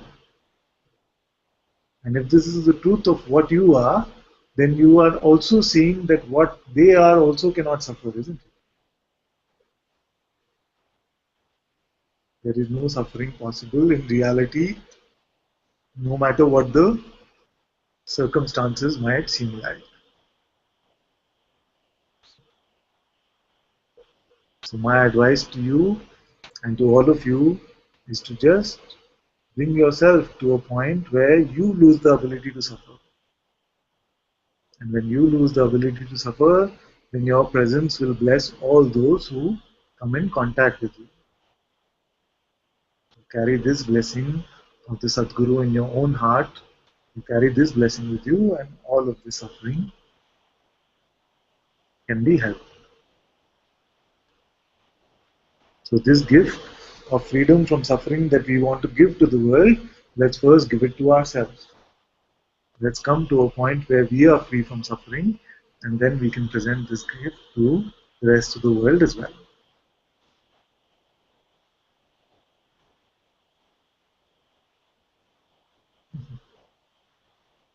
Shivani is saying, Father, I truly am not understanding a single word lately, and there is continuous tempting to get frustrated about this. But there is also this no to just not following any thought whatsoever.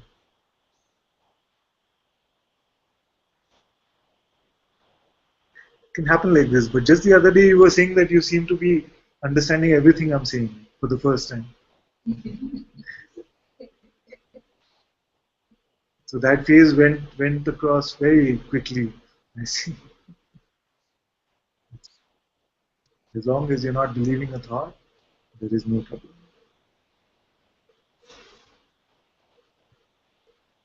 And Nitya also says, thank you for your words, Shivani. Same here.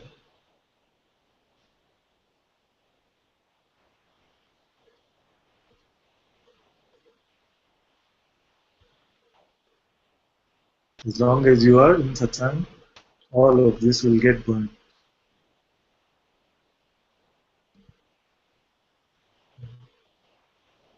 And what you could also do is, you just, if you're not understanding something, you just stop me. Just say, I didn't get this part. Because sometimes the mind itself plays this trick on you. And it goes on saying, oh, I'm not understanding. While the speaking is going on, over there it's saying, I'm not understanding, I'm not understanding. So it's just distracting you. So then what the deal you can make with me is anytime you don't understand something, you say stop, and you repeat and explain. And I feel like no trouble, I find no trouble in explaining something over and over. It's not work for me. As long as there is a openness there, I can keep repeating this whole day.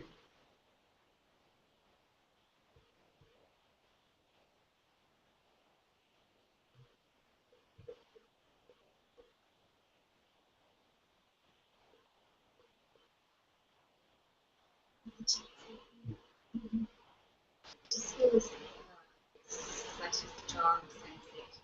It's like my chest is like, Right now? yeah. It feels like the mind is labeling like sadness and like it's just too much for the mind is saying it's too much. It's okay, it's here. Think or do something, or it wants to understand. This is the same like saying my head is going to explode. So can we wait for the explosion? It's just pain.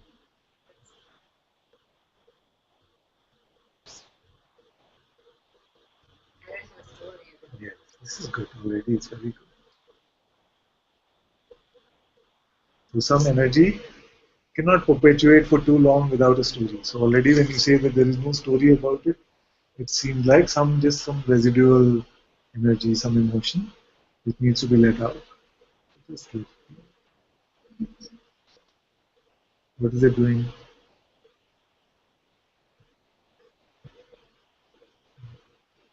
getting stronger. Okay, let it. It's okay. How do you know it's pain?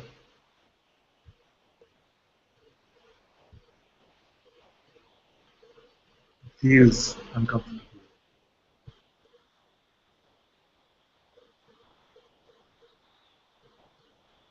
I wouldn't want more of it. So This one, I was waiting for this one.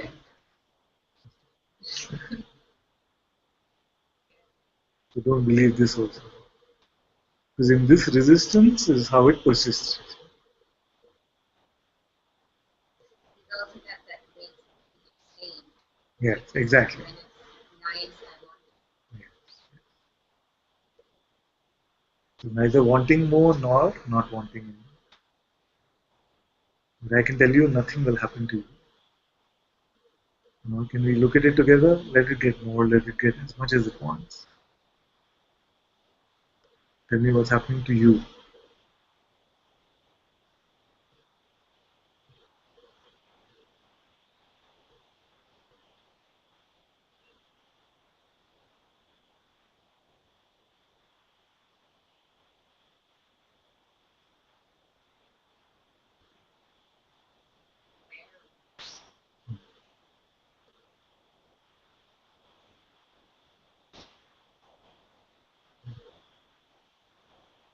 still feel. I can't totally say it's happening to me, but Yeah. it feels like there is some interest that I can't completely say I know it's not permanent. Okay, get completely involved in it and show me.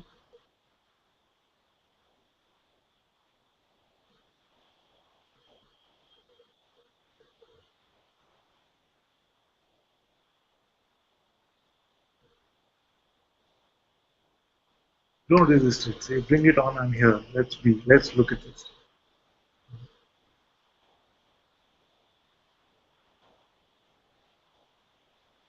Not it's still there.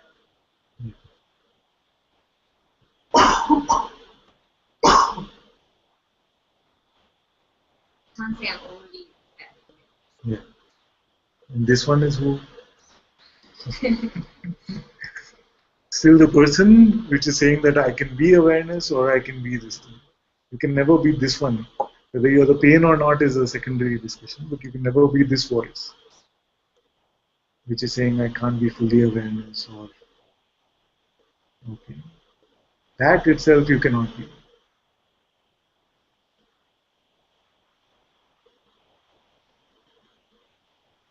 Can you be just that voice? So then what does it leave? Then there is awareness and there is a pain. Just check and tell me where you are.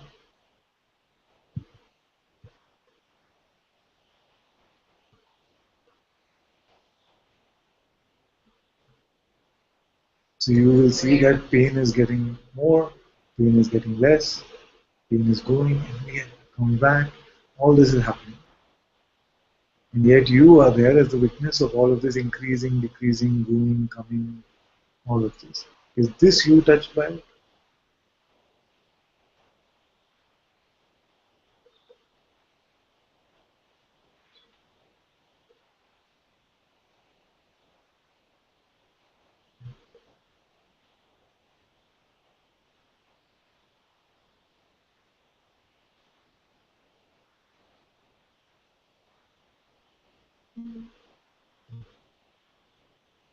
Keep looking.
Good evening, Father.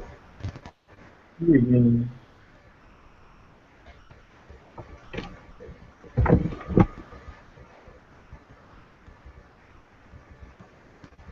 All good? There's a lot going on in the head, but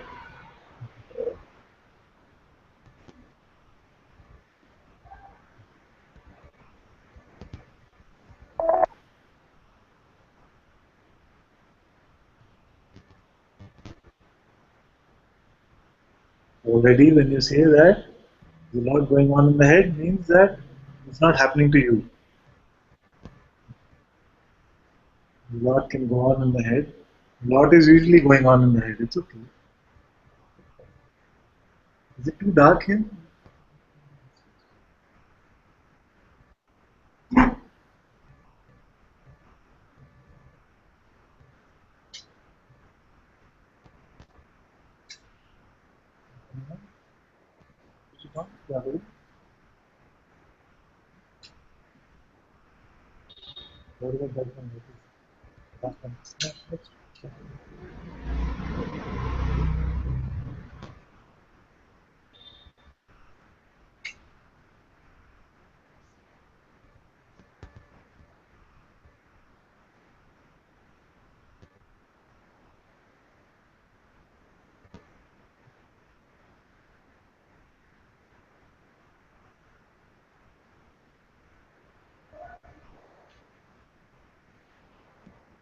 thank you, Father. Here.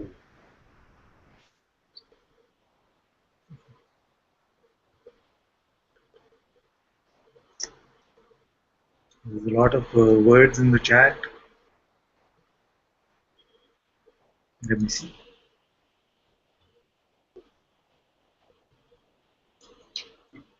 Nick posted a message on Facebook. He can't be here, but he asked a question. He says, it's almost funny that I've had a worldly doctor friend taking care of some health issues, but really challenging me on life issues.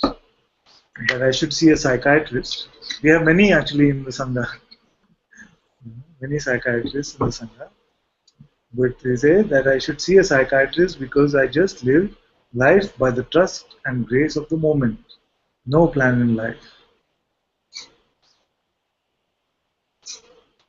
just watching the flow unfolding even amidst collective unconscious mind and fears. Watching from the sunlit peak of this love presence with you.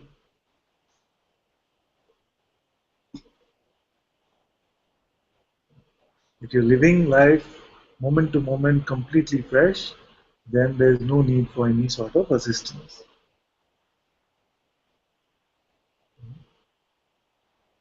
But it is the most wonderful way. As long as there is not even the sense that I as a person am now living my life moment to moment. So just be aware and vigilant for this kind of sense, where still the person is trying to say that I personally am living life moment to moment. But if you are seeing that it is just consciousness itself, moment to moment, life is happening actually. Once we see it like this, then it's very beautiful.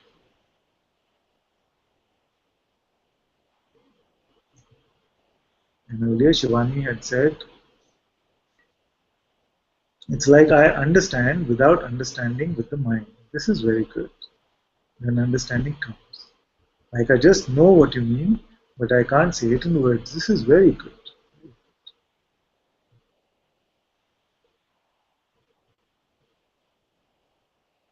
Just like I read something and there is a yes, but not able to then use the mind to explain. You will never use the mind to explain. It's your own intuitive voice, the Satguru in your heart, which will speak through this mouth, which is called the switching over of power from the mind to the heart. So during the switchover phase, it can seem like I'm being very ineloquent, I have no words to speak, I don't know how to explain things. All this is fine. But you can trust the voice which is accompanied by love, and you will find that beautiful words will come through your mouth. And these words, I am always happy to sit at your feet and hear them when they come. All of you.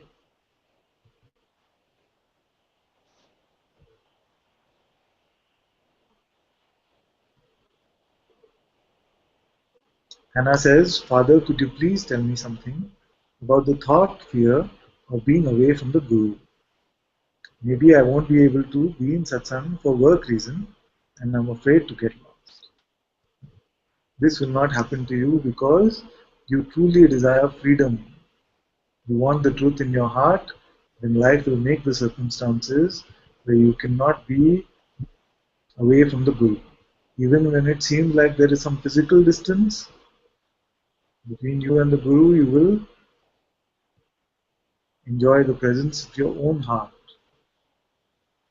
And you will know that the Guru is right there with you and all is happening according to the will of this Guru. This Satguru is the one doer of all that is happening. So this sense of distance can only come if you find that some other goal also seems meaningful. If you feel that something else is also meaningful and truth is also meaningful, then this sense of conflict can seem to arise in life.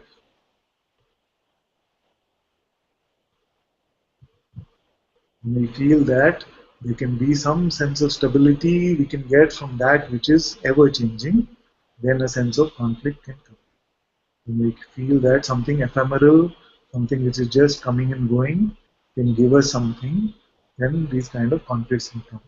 But if you're clear in your heart, the truth is all I want to just discover my true self, my true nature, then all appearances, everything, every moment will be used to perpetuate this freedom with no distance from the master. So it is never the master which is further from you. It is only you who has the power to give your belief and pretend that something else in life is also going to give me joy or peace or happiness.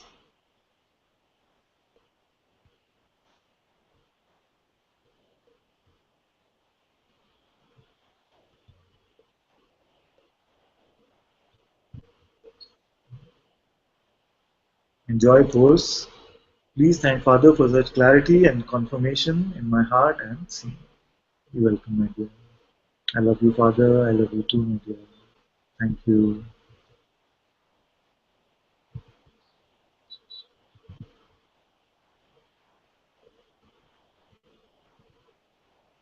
Dr. Kanchan says, what about people who are paranoid? Can you shed some light on this? Yes. Most of humanity is paranoid. You see, some have it in extreme degrees and some have it in lesser degrees. But what is paranoia? It's some sort of fear which is irrational, isn't it? So it is now seen that all fear is irrational because nothing really can happen to you. Therefore, now it is seen that the world is paranoid. It's just to varying degrees, and when this fear, when there's so much suffering, then there will also come this openness to discover what I am. So don't worry about the paranoia of others. All that is happening for them also is grace. Life is opening them up to the truths. And when they become open to the truths, then the truth takes no time in revealing itself. It is only that the false conditioning seems to take time to dissolve.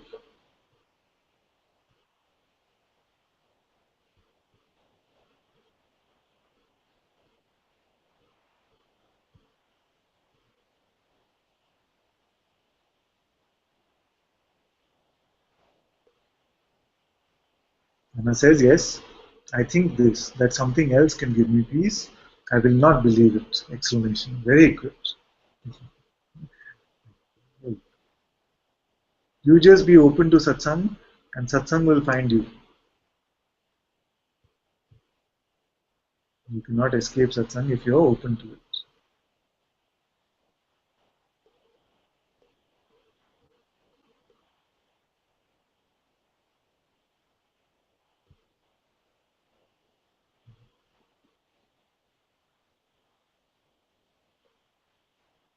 Really?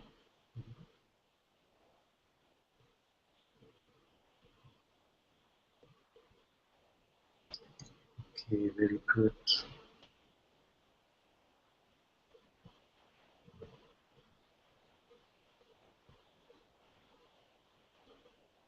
You ask Satsanga to sing because we didn't hear her singing after the first time. No, I never sang. You did sing. Okay.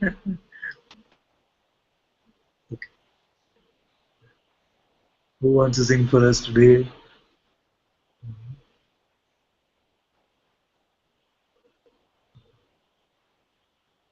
None of the usual suspects are here. The usual singer.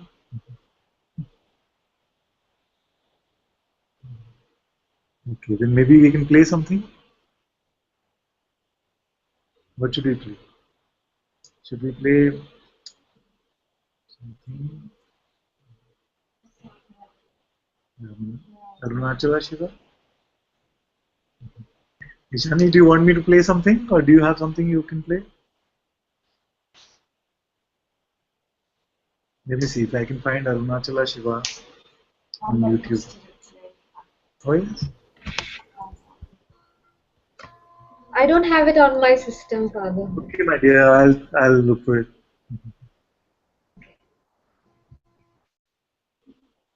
Now, huh? You want to sing? Yes. Yeah.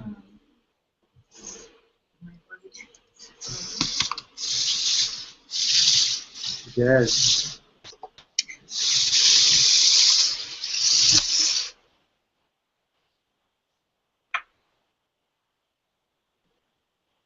Usual suspects are here. The usual singer.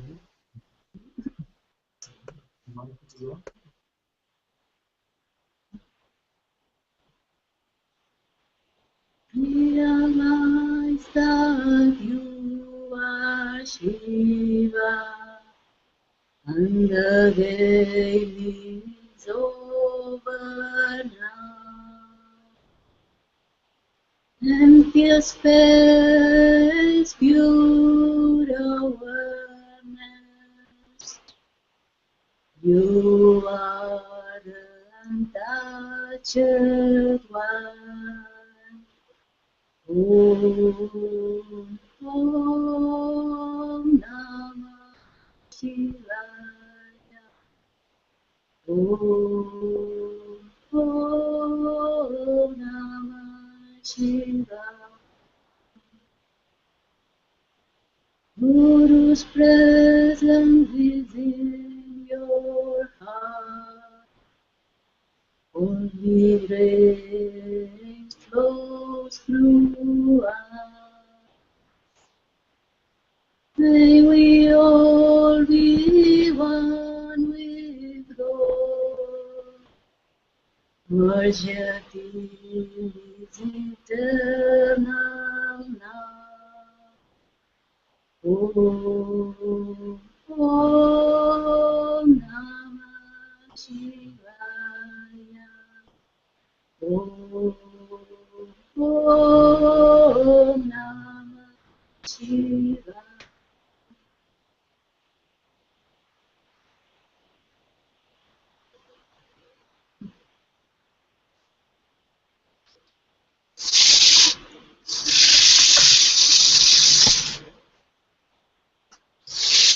You will write the words yourself. Another one from the company, like the word. Ah. Change the name.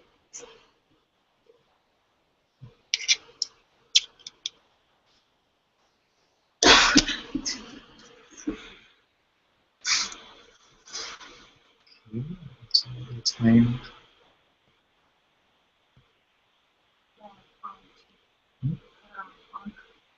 You have it in your phone?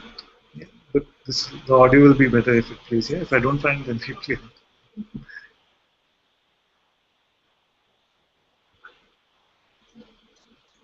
Let's hear it.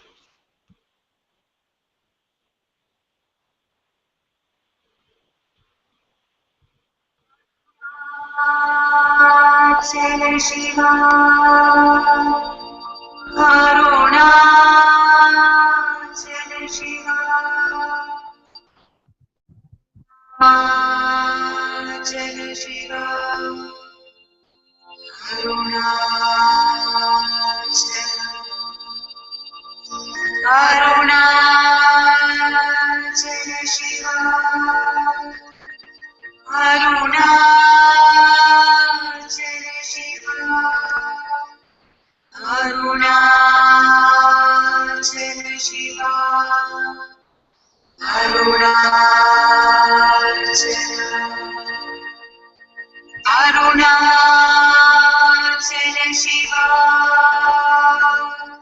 Arunachal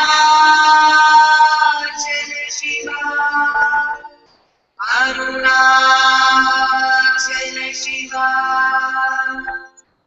Arunachal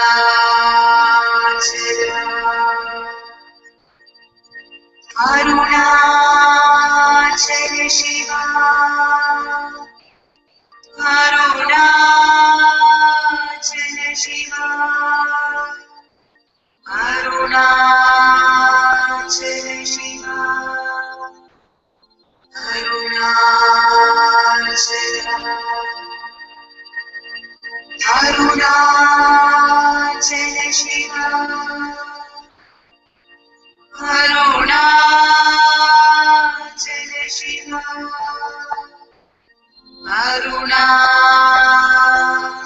Shiva, Arunachal.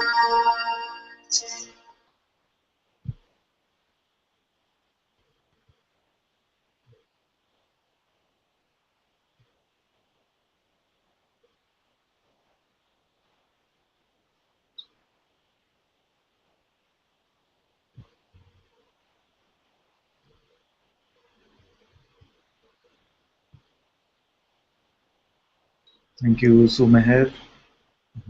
Thank you, Anna. Ajnani, thank you so much. Nikhil. Thank you.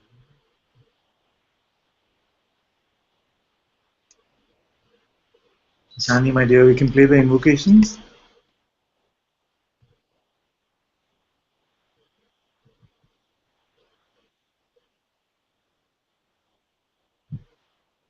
Is she frozen? Usually is frozen.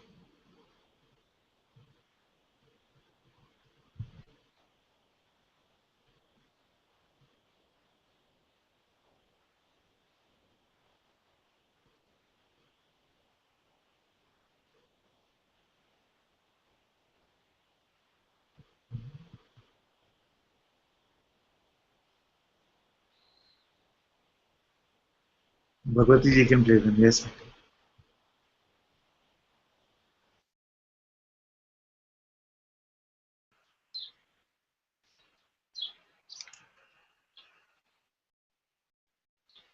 Gurur Brahma, Gurur Vishnu, Gurur Devo Maheshwara, Gurur Sakshat Para Brahma, Tasmai Shri Gurave Namaha. Dhyanamulam Gurur Murti, Pujamulam Gurur Padam, Mantramulam Gurur Vakyam, Mokshamulam Gurur Kripa, Mokshamulam Mujiji Kripa, Mokshamulam Anantaji Kripa. Sarvesham swastir bhavatu, sarvesham shantir bhavatu, sarvesham purnam bhavatu, sarvesham mangalam bhavatu, sarve bhavantu sakina, sarve santu niramya, sarve patrani pashantu, makashit bhavavet. Asatoma Satkamya, Tamasoma Jyotirgamya, Mrichurma Amritam Gamya. Om Purnamida Purnamidam Purnat Purnamadachate Purnasya Purnamadaya Purnameva Vashishyate. Om Shanti Shanti Shanti. Brahma Guru Vishnu Guru Ram Ki Jai. Om Shri Satguru Mujiji Ki Jai.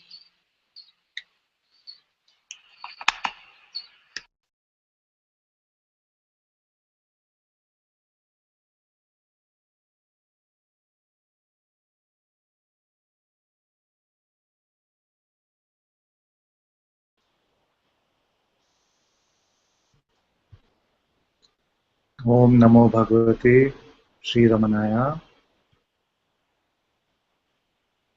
Bhagwan Sri Ramana Maharishi Ji Ki Jai.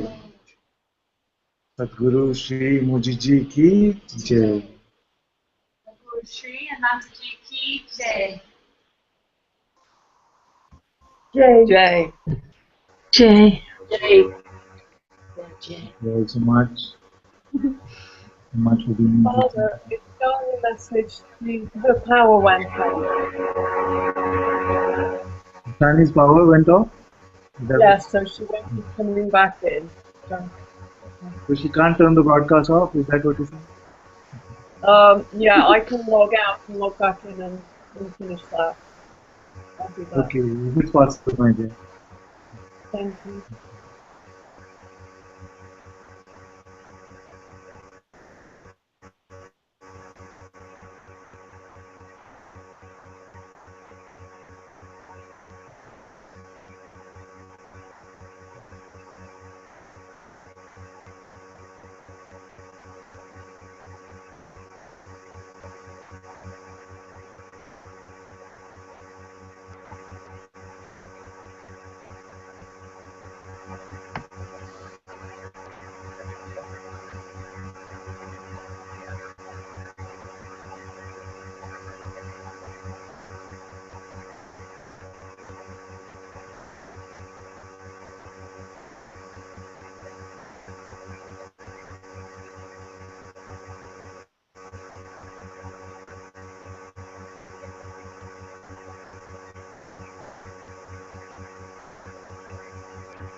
Looks like you're stuck with me.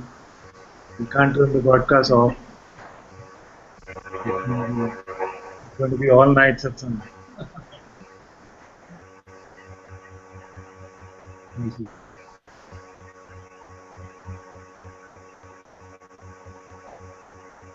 Okay, my dear, thank you so much. You can turn the broadcast Thank you. off.